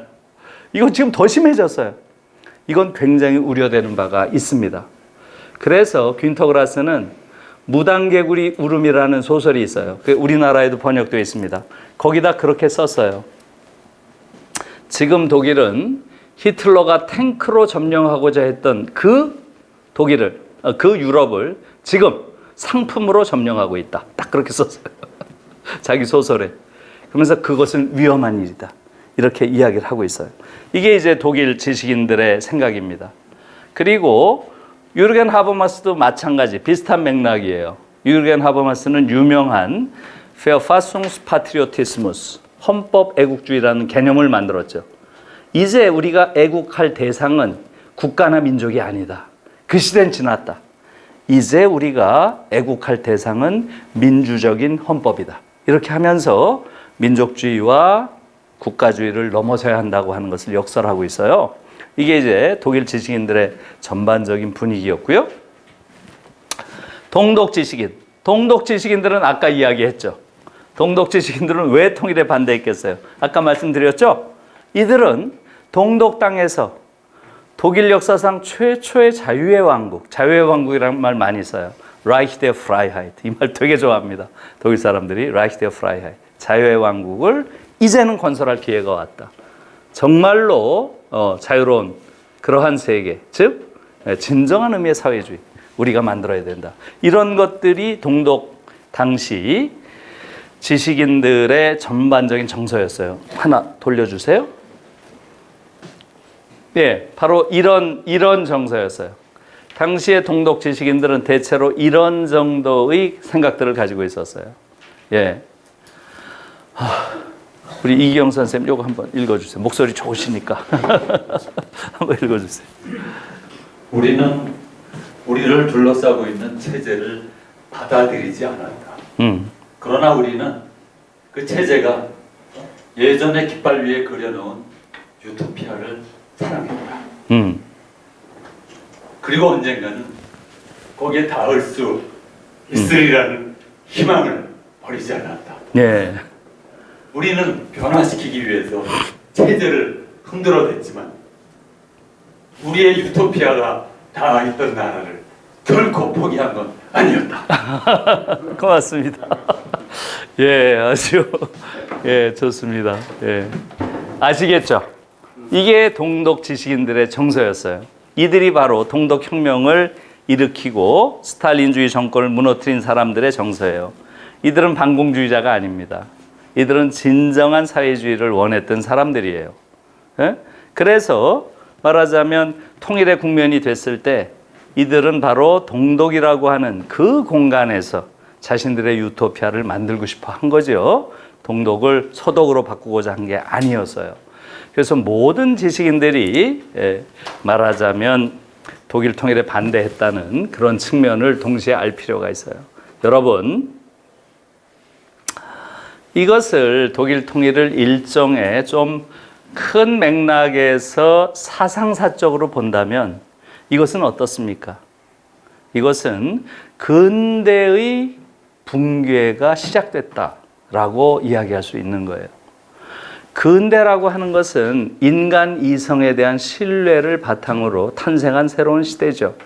인간 이성에 의해서 이 세계를 다 이해할 수 있고 인간 이성의 힘으로 가장 이상적인 유토피아를 만들 수도 있다. 이성에 대한 아주 엄청난 신뢰죠. 이게 근대의 탄생이에요. 그런데 그 근대의 기획의 정치적인 결산이 바로 사회주의였어요. 사회주의. 인간이라는 것은 이성의 힘으로 사회주의를 할 수 있다고 생각한 거예요. 그게 무너진 겁니다. 동독의 붕괴는 말하자면 좀 사상사적으로 이야기하면 근대의 거대한 기획의 붕괴예요. 그래서 사실 서독 대학에서도 제가 그 당시에 있었을 때 서독의 대다수의 지식인들은 거대한 멜랑콜리에 빠졌어요. 멜랑콜리의 시대라 그랬어요. 아, 인간이 이성의 힘으로 유토피아를 만들지 못하는구나 라고 하는 이런 아주 거대한 멜랑콜리의 물결이 한 10년 정도 90년대 내내 서구 사상계를 지배했습니다. 그러한 부분도 조금 이해하실 필요가 있어요. 그게 이제 통일의 문제고요. 자, 조금 더 가볼까요? 예. 조금 더 갈까요? 예, 고맙습니다. 요 앞에 있는데 뭐가 빠졌네. 요 하나만 뒤로 가보실래요? 1, 2, 3이 빠졌네. 아, 됐어요. 그냥 가주세요. 뭐가 빠졌네. 4로 해주세요. 예. 여기서 몇 가지만 말씀을 나누고 제가 정리를 할게요. 이제 그러면 그냥 오늘은 독일 통일에 대한 이야기로 독일 통일이 우리한테 주는 의미 혹은 몇 가지 이야기하는 것으로 정리를 하겠습니다. 그리고 제가 질문을 받을게요. 독일 통일이 우리한테 주는 의미는 지금 1, 2, 3이 빠졌는데 제가 그냥 말로 할게요. 첫 번째는 아까 선생님 말씀하신 거예요. 아까 선생님 말씀하신 대로 독일 통일과 우리의 통일은 차이가 많다는 것, 상황에 그걸 또 알아야 돼요. 그래서 아까 말씀하신 대로 첫 번째 뭐겠어요? 바로 분단의 양상이 우리랑은 아주 다른 거예요. 거기는 어쨌든 연성 분단이죠. 우린 강성 분단이고 이게 큰 차이죠. 그래서 제가 쭉 한번 가주실래요? 쭉 한번 가주실래요? 제가 독일의 분단이 어떤 더 계속 가보세요. 쭉 가보세요. 더 사진들이 나올 거예요. 더 가보세요. 예, 더 가보세요. 예, 됐습니다. 좀 전 사진. 그 전 사진. 예, 고맙습니다. 요분. 이 사람이 볼프 비어만이에요. 이 볼프 비어만의 사례를 여러분들이 아시면 독일 분단이 어떤지를 좀 아실 거예요. 이 볼프 비어만은 여기 이제 뒤에는 우리 연구 같이 했던 우리 연구 팀들이 가서 비어만 함부르크 집에서 이제 인터뷰를 하는 장면인데요. 우리 이기영 선생님처럼 기타를 치면서 노래하는 일종의 음유시인이에요. 음유시인. 비어만 아시죠? 예. 그래서 이 비어만이 이 사람의 이력을 보면 독일 분단의 성격을 좀 알 수 있어요. 비어만은 부모가 전부 유태인이에요. 그리고 전부 공산주의자예요. 그 얘기는 뭐예요? 당시에 히틀러는 공산주의자거나 유태인이면 잡아다가 수용소에 넣었는데 여기는 어떻게 됐겠어요? 둘 다니까. 둘 다 아우슈비츠를 간 거예요. 둘 다 아우슈비츠를 끌려간 거예요, 부모가. 그런데 어머니가 어떻게 탈출을 했어요? 어머니가 어떻게 탈출을 해서 2차 세계대전이 끝나니까 고향인 함부르크에서 정착을 한 거예요. 그런데 비어만은 집에서부터 공산주의 교육을 좀 받은 모양이에요. 예? 그래가지고 고등학교 때 그러니까 그게 50년대 초예요. 이때 동독으로 단신으로 넘어갑니다. 내 조국은 사회주의 동독이다. 이러고 딱 넘어간 거예요. 고등학생이. 그러니까 어땠겠어요? 당시에. 우리랑 비슷해요. 말하자면 우리도 그 당시에 북에서 막 누가 내려오면 환영회하고 막 했잖아요. 똑같아요. 여기도. 고등학생이 딱 가니까 역시 우리 사회주의 체제가 우월하다는 걸 보여주는 거다. 이래 가면서 비어만 막 환영대회하고 이랬어요. 그러니까 일거에 이 비어만은 고등학교 때부터 이미 유명해졌어요. 동독에서. 그런 식으로 막 일종의 정치 선전의 도구로 활용한 거죠. 그런데 비어만이 이제 라이프치히라는 대학에 들어가는데요. 이 라이프치히 대학에는 로베르트 하베만이라고 하는 그러한 동독의 물리학자가 유명한 사람이 있었어요. 이 하베만은 동독에서는 당시에 동독의 사하로프라고 불렸어요. 여러분 사하로프라고 하는 러시아 물리학자 아세요? 이 물리학자가 당시에 소련 공산당에 대해서 가장 강력한 비판자였어요. 그러니까 이 로버트 하베만도 마찬가지예요. 이 하베만도 당시 동독의 에리 호네커라고 하는 스탈린주의자에 대해서 가장 강하게 비판한 사람이었어요. 그런데 거기서 하베만의 수제자가 됩니다. 비어만이, 이 친구가. 그래가지고 거기서 동독을 비판하기 시작하는 거예요. 예? 동독을. 이건 사회주의 아니다. 난 사회주의 조국에 온 거지. 이건 사회주의 아니다. 이건 독재국가지. 이게 무슨 사회주의냐. 이러면서 동독 정권을 막 비판하는 그런 노래를 부르고 다니는 거예요, 계속. 얼마나 골치 아파, 얘를. 이렇게, 여기 넘어왔다고 막 받아주고 자기들이 막 이렇게 선전해 놨는데 노래를 부르고 다니니까 어떻게 했겠어요? 예? 공연금지. 또 금지곡. 이렇게 한 거예요. 금지곡으로 해놓으니까 어떻게 돼요? 더 많이 나가죠. 막 해적판 찍어가지고 완전히 동독에서 비어만 열풍이 불었습니다. 금지를 해놓으니까. 완전히 동독 전체를 상징하는 말하자면 저항의 상징이 된 거예요. 비어만이. 자, 동독 정권은 너무 머리가 아픈 거예요. 비어만 때문에. 어떻게 했겠어요? 1976년에 서독에 에게메탈이라고 금속노조가 있어요. 유명한 금속노조예요. 여기서 비어만을 초청합니다. 공연해달라고. 그래가지고 비어만이 서독 쾰른에 와서 수십만이 있는 앞에서 공연을 합니다. 그리고 이제 공연이 끝나서요. 그래서 동독으로 건너가려고 딱 하는데 국경에서 못 와. 딱 못 들어오게 하는 거예요. 국경에서 딱 차단해버렸어요. 에? 시민권 박탈. 아우스비르거름. 시민권을 박탈해버려요. 거기서 살아. 오지 마. 이렇게 한 거예요. 그래서 비어만이 할 수 없이 76년부터 다시 서독 함부르크에서 산 거예요. 에? 그러한 상황이 된 거예요. 그런데 이 비어만이 76년 이후에는 어떻게 됐겠어요?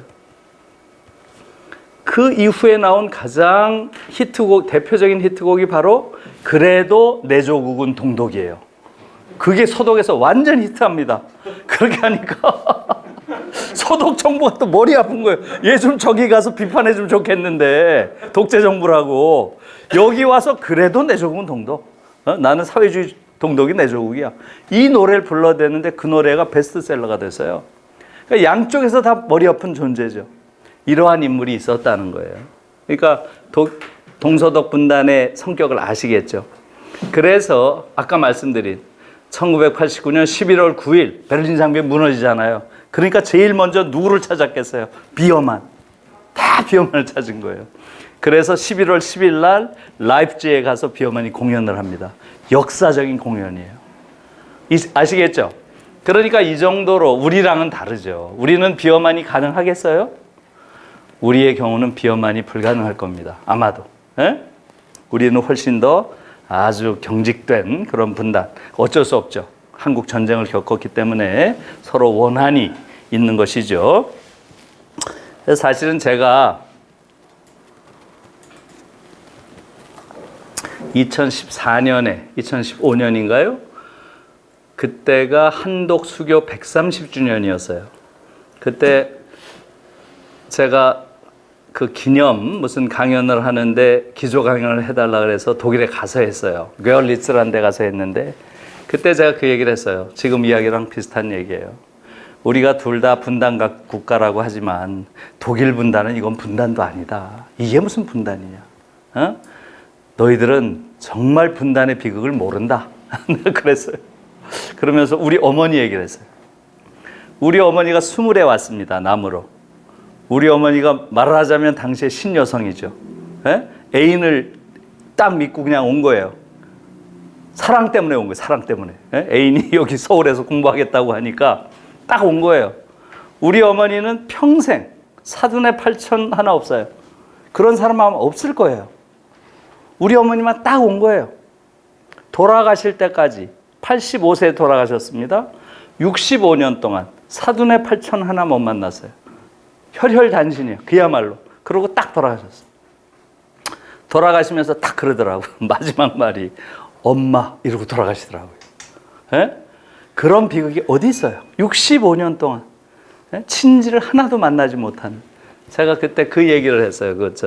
강연을 하면서. 그랬더니 독일 사람들도 울더라고요. 에? 그러니까 우리로서는 이건 비교할 수 없는 거예요. 우리의 이 비극이라고 하는 건. 우리 어머니도 매년 하죠. 이산가족 찾기 할 때마다 신청하고 로또보다 더 해요. 그건 되질 않아요. 보니까.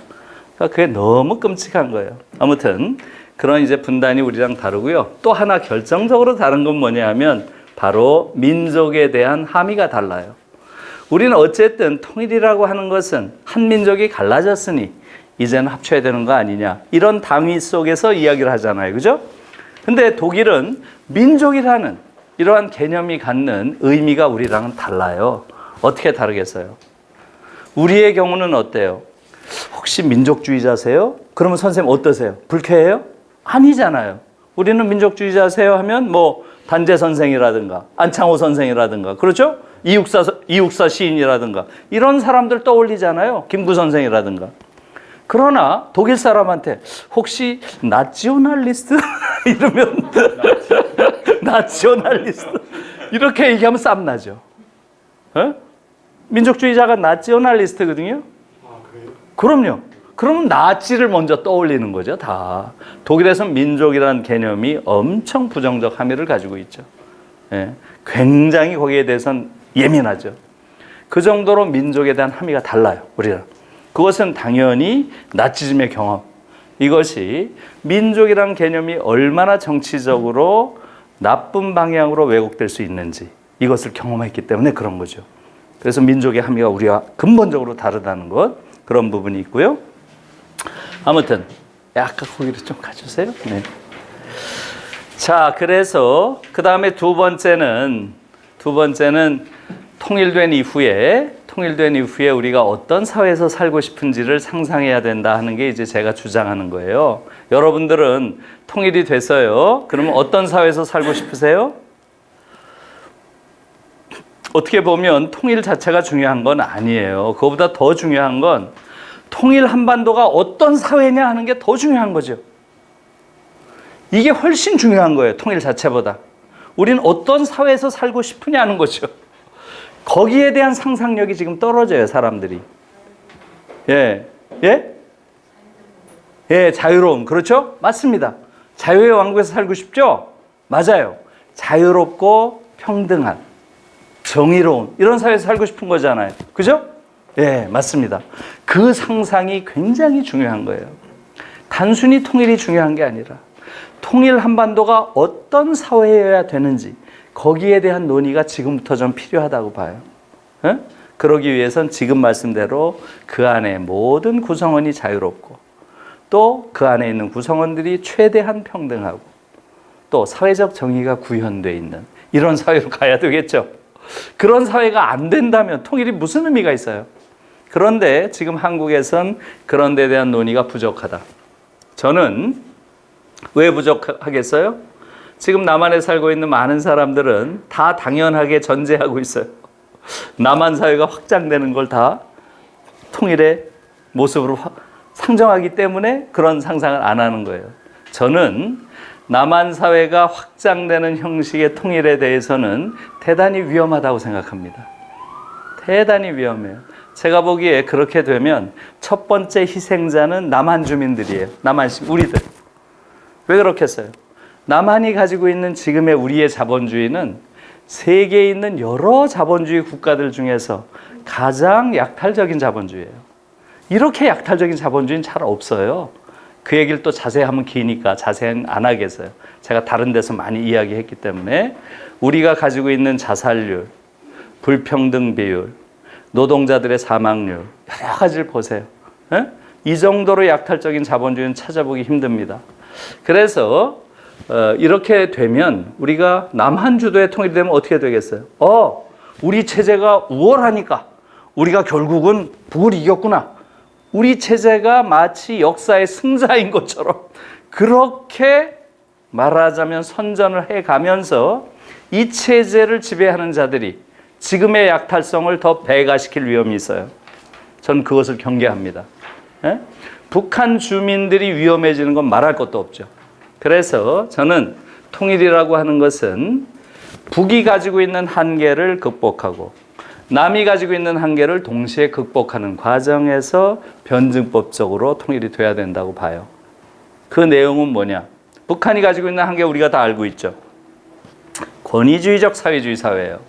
북이 가지고 있는 권위주의적 사회주의를 민주화하는 것 정말 중요한 겁니다. 그 다음에 남이 가지고 있는 지금과 같은 이런 약탈적인 자본주의를 저는 그걸 휴머나이즈라는 표현을 써요. 휴머나이즈, 인간화한다. 인간화해야 된다. 왜냐하면 지금 남한에서는 사실상 인간이 살 수 없는 자본주의 사회가 돼버렸어요. 여러분 지금 18년째 자살률이 세계 1위입니다.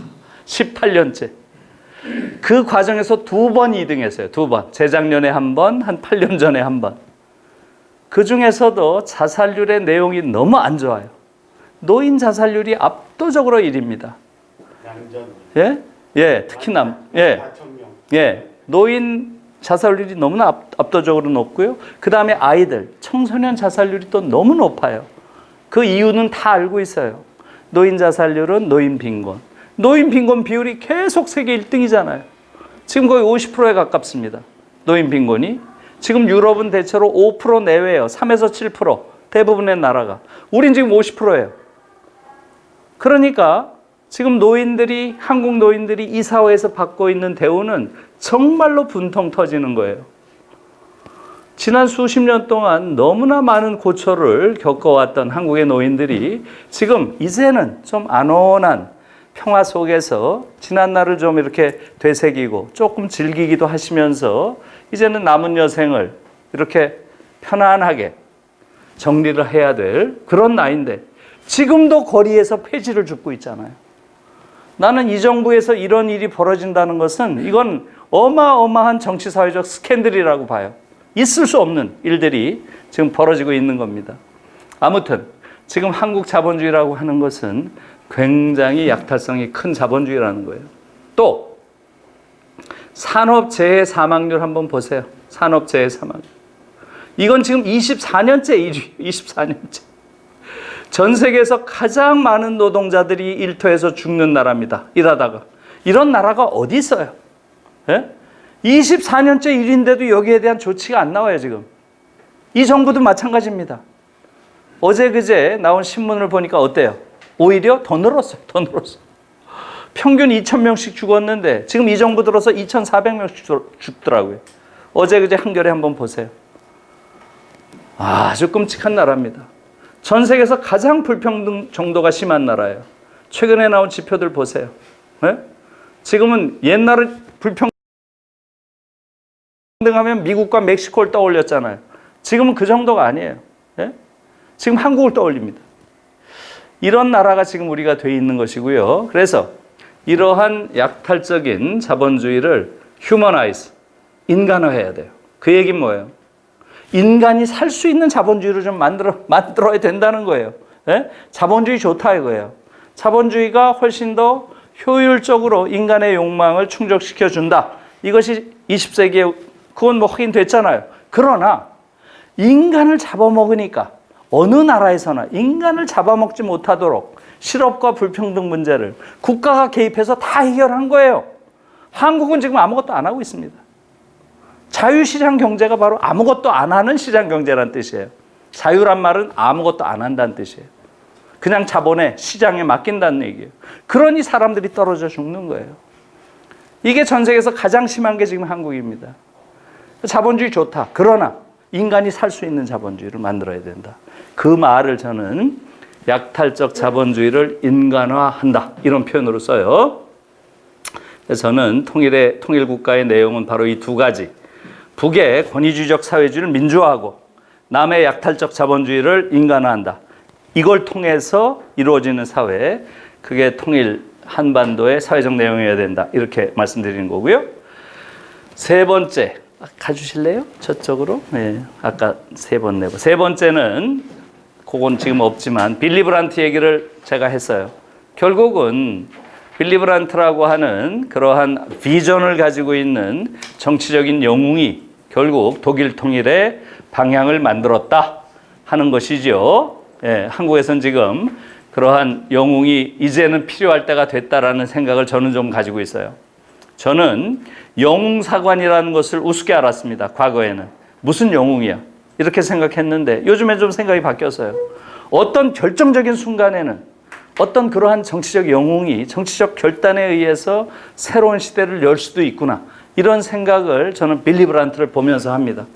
과연 빌리 브란트가 없었다면 독일 통일이 그렇게 갔을까? 거기에 대해서는 여러 가지 에피소드를 들 수 있는데 시간이 없으니까 그 얘기는 하지 않겠고요.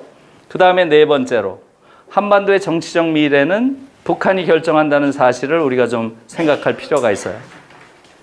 이것은 독일에서도 독일 사람들이 생각 못한 거예요. 여러분 보세요. 지금 독일 통일이 된 지 30년이 됐는데 지금 앙겔라 메르켈이라고 하는 동독의 저 메클렌부르크 포아포머른이라고 하는 꼴짝이잖아요. 거기 맨 꼭대기에 있는 조그만 촌 마을의 목사의 딸이에요. 지금 물리학 박사고 이 메르켈이. 그 여성이 통일된 독일에서 16년 동안 무려 수상을 하리라고 누가 예상을 했겠어요? 그 당시에 아무도 예상 못했어요. 조금만 가보실래요? 앞쪽으로 사진으로 조금 가주세요. 아유 선생님 너무 힘드시다. 잘하시네 근데. 조금만 사진 가주세요. 지금 뒤로 가고 있어요. 앞쪽으로. 예, 예. 사진 쪽으로. 네. 사진. 좋아요. 하나 더. 됐습니다. 요 사람. 요게 제가 2007년에 요아킴 가옥이라는 사람을 만난 건데요. 이때 저랑 사실은 엄청 다퉜어요. 한 2시간을. 처음엔 좀 기분 좋게 얘기하다가 저랑 생각이 너무 많이 달라가지고 이 사람이 곧 몇 년 있다가 대통령이 됐어요. 그래서 8년 동안 재작년까지 독일 대통령을 했습니다. 요아킴 가옥이라는 사람이. 근데 대통령 되고 나서 잘하더라고요. 자기가 그때 한 말이랑 다른 형태로 하더라고요. 저는 비교적 그래서 잘했다고 보는데 이 사람도 마찬가지예요. 이 사람도 동독 목사 출신이에요. 그 다음에 한 장만 더 가주세요. 여기는 볼프강 티어제라고 통일 이후에 최장수 국회의장이에요. 독일은 국회의장이 서열 2위입니다. 수상 다음이에요. 네. 그런데 이 양반도 12년 동안 국회의장을 한 사람인데 이 양반도 동독 출신입니다. 그러니까 동독 출신의 고위직이 굉장히 많은 거예요. 통일된 이후에. 거기에 굉장히 많이 놀랐습니다. 왜 그렇겠어요? 사실은 간단한 수학이에요. 간단한 수학. 그것을 생각 못한 거예요. 너무나 간단한 수학인데 서독, 동독은 어떻습니까? 소위 진보와 보수가 몇 대 몇이에요? 거의 5대 5입니다. 독일은 49대 50이라면 압승이라 그러잖아. 거의 5대 5로 나눠져 있는 거예요. 독일 사회 자체가. 그런데 2천만 가까운 유권자가 딱 들어왔어요. 어떻게 되겠어요? 새로 동독 주민들이 결정하는 사람이 지배하는 거예요. 너무 간단한 산수잖아요. 너무 간단한. 그러니까 동독 정치인들을 우대하는 거예요. 네? 그들 표를 누가 받을 것인가? 동독 주민들의 표를. 거기서 결정되는 거예요. 서독은 다 이미 정해져 있으니까. 저는 이것이 한반도에도 그대로 올 거라고 봐요. 그렇게 생각하면 어떻게 돼요? 한반도의 정치적 미래는 북한 주민들이 결정하는 거예요. 우리가 결정하는 거 아닙니다. 이미 남한도 소위 보수와 진보가 절반 나눠져 있어요. 그렇잖아요. 지난 대통령 선거 보세요. 50만 표 이상 차이 난 적이 없어요. 딱 2번 예외적으로 있었던 거죠. 이번에 탄핵, 지난번에 이명박 정부. 그때 딱 2번 50만 표 이상 차이 났지. 나머지 모든 선거가 50만 표 안쪽의 선거였습니다. 즉 1, 2%밖에 차이 안 난 거예요. 서로 간의 차이는. 52대 48 정도면 큰 차이가 난 거예요. 그 정도 차이밖에 안 납니다, 지금. 그런데 이렇게 반반 나눠져 있는 이 한반도에서 자, 북한 주민이 지금 대체로 한 2,500만에서 2,700만 추정되죠? 유권자가 여기도 한 2,300만, 200만 이 정도 될 거예요.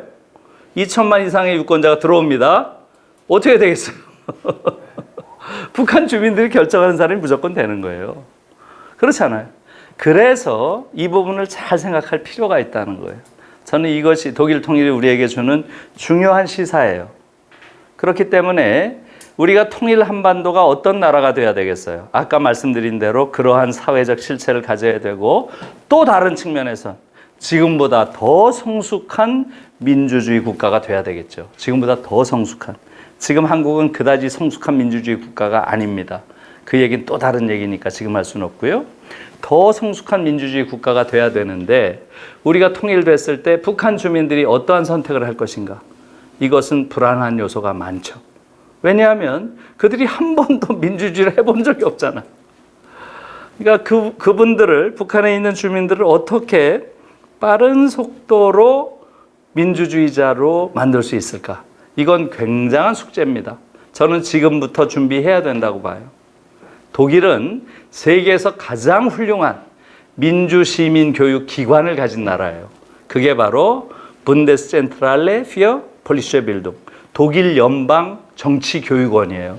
정말 훌륭합니다. 거기 들어가 보면. 예. 그러한 것이 있었기 때문에 독일은 통일 이후에 동독 지역을 상당히 성숙한 민주주의 사회로 전환하는데 큰 역할을 한 거예요. 그게. 우리도 그런 준비가 필요하다고 저는 생각합니다. 자, 아까 4번으로. 이제 뭐 거의 다 중요한 건 이야기한 것 같아요. 예. 아까, 예, 그 뒤쪽, 그래, 뒤쪽이죠? 아까, 예, 조금 더 가주세요. 아이고, 끝났구나. 예, 그냥 끝내도 돼요. 예, 끝냈습니다. 예. 그래요. 예. 그래서 지금 그런 이제 몇 가지 의미들이 있는데요. 그런 부분들을 우리가 생각해야 되고요.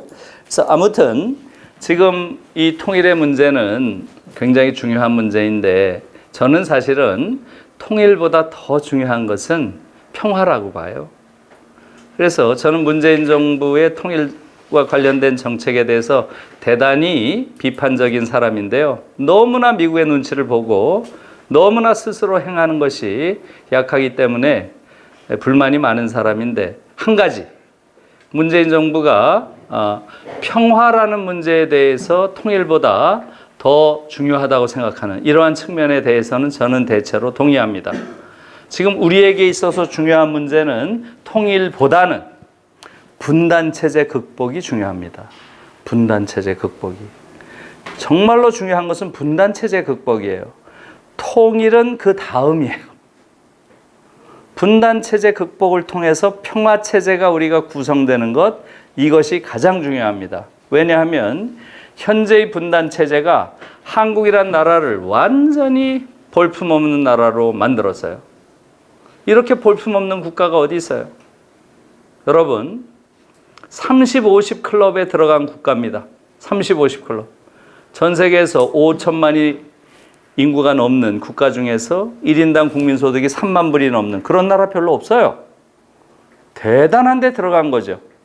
30, 50 클럽이라는 게 7개 나라밖에 안 돼요.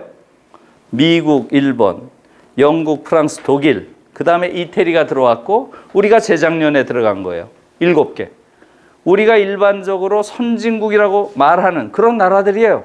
거기에 우리가 지금 들어가 있는 거예요. 대단한 겁니다, 이건. 예?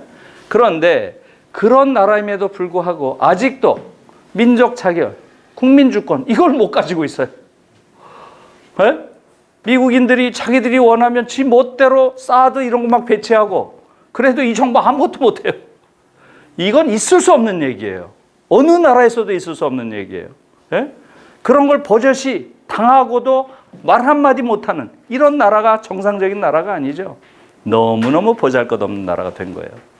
두 번째, 한국의 사회는 너무나 기형적인 사회가 돼버렸어요. 아까 말씀드렸죠. 모든 부정적인 게 세계 1위입니다. 여러분, 차살률 세계 1위. 예? 아까 얘기했죠. 지금 노동자가 일하다가 죽는 거 세계 1위. 24년째 1위예요. 예? 노동시간, 세계 최장의 노동시간을 가지고 있어요. 올해도 보니까 똑같아요. 독일이 1300시간 일하는데 연간. 우리는 2000시간이 넘어요. 2070시간인가 그래요. 독일보다 700시간 이상을 일합니다. 5개월 더 일한다는 거예요. 5개월. 전 세계에서 가장 불평등한 그러한 구조들을 가지고 있어요. 오죽하면 정태인 씨 같은 경우는 한국은 전 세계에서 가장 불평등한 나라 아닙니다. 자본주의 역사 300년 동안 이렇게 불평등한 공동체는 없었어요. 그 정도 얘기까지 할 정도로. 예? 이 불평등 정도가 뭐 아주 장난이 아닙니다. 그러다 보니까 어떻게 돼요? 아이들을 낳지 않습니다. 예? 아이들을 안 낳아요. 아이들이 이미 지옥이라는 거 아는 거예요. 우리 대학원생들이랑 이야기하면서 제가 충격을 받았어요. 대학원 여학생 5명이랑 이야기를 하는데 전원이 아이를 안 낳겠다는 거예요. 예? 놀랐어요. 그 중에 한두 명이 안 낳겠다 그러면 그럴 수도 있다 생각하는데 전원이 이것은 정말 위험한 신호입니다. 이유가 뭐냐고 물어봤더니 이 지옥 속에 내 아이를 쳐넣을 자신이 없다. 그게 지금 한국의 현실이에요. 너무 놀라운 거죠. 예. 모든 지표가 이런 부정적인 현상을 지금 보여주고 있고요. 거기에 이제 더해서 남녀 차별 정도라든가 뭐 별게 다 안 좋아요. 이것이 뭘 뜻하는 거겠어요? 한국 사회가 너무나 기형적인 사회가 됐다는 거예요. 왜 이렇게 됐겠어요? 그 이유를 자세히 설명할 수는 없어요. 그냥 제가 말씀을 드릴게요. 한국은 전 세계에서 가장 보수적인 정치 지형을 가진 나라예요. 우리처럼 이렇게 보수적인 정치 지형을 가진 나라는 어디에도 없어요. 여러분, 가장 보수적인 정치 지형이라는 이야기를 할 때는 항상 모든 사람들이 미국을 떠올립니다. 미국. 예? 미국은 보수양당제니까. 보수당만 2개 있으니까. 예? 우리는 미국보다도 훨씬 더 보수적이에요. 여러분들 요번에 한번 보세요. 요번 대선 때 미국 민주당의 워렌이라고 하는 후보가 어떤 공약을 내놨나요? 예? 대학 무상등록금, 대학생 부채 탕감, 무상 보육, 이를 위한 재원을 확보를 위해서 부유세 도입. 이 4가지가 핵심 골자였어요. 샌더스도 비슷했습니다. 여러분, 4월 15일 날 우리 총선했죠? 그래요, 안 그래요? 우리 총선에서 이 정도 공약 낸 정당이 있어요, 없어요? 우리 총선에서 이 정도 공약 낸 정당이 있어요? 미국에 지금 민주당이 낸 이 정도 공약도 한국에선 급진적이라고 느껴지는 거예요. 무슨 말씀인지 아시겠어요? 그 정도로 보수적인 거예요. 한국의 정치 지형이. 이런 정치 지형의 보수성이라고 하는 것은 바로 냉전 체제가 만들어낸 정치의 왜곡이죠. 세 번째로 더 중요한 것은 이러한 냉전 체제가 한국인의 성격 구조를 왜곡시켰어요. 한국인들은 사실상 민주주의적 성격을 가진 사람들이 거의 없습니다. 대다수가 권위주의적 성격 구조를 가지고 있어요. 그리고 이 분단의 상처가 모든 사람들에게 박여 있습니다. 저도 마찬가지예요. 저도 오늘 여러분들한테 여러 가지 이야기를 하지만 매 순간 제 머릿속으로는 단어를 고르느라고 뒷골이 아파요. 매 순간 자기 검열을 하고 있어요. 이것은 한국인들이 70년, 80년 습성화된 겁니다. 이것은 한국인들의 정치적 상상력을 지극히 왜곡시켜 놓았어요. 그게 지금 한국 사회의 큰 문제입니다. 다시 말하면 한국인의 성격 구조도 분단이 왜곡시켜 놨다는 거죠. 세 가지를 다시 한번 정리하면 이 분단 상황은 이 한국이란 국가를 보잘것없는 국가로 만들었고요. 한국 사회를 기형적인 사회로 만들었고요. 한국인의 성격 구조, 한국의 내면을 황폐화시켰어요. 이게 문제라는 거죠. 그래서 우리한테 중요한 것은 분단을 극복하는 겁니다. 통일을 어떻게 할 것인가? 이건 다음 문제예요. 일단 이 분단 체제가 우리를 완전히 기형적인 그러한 나라로 만들고 있기 때문에 이것을 극복하는 게 우리 시대의 가장 중요한 그러한 과제라고 저는 생각합니다. 예, 고맙습니다.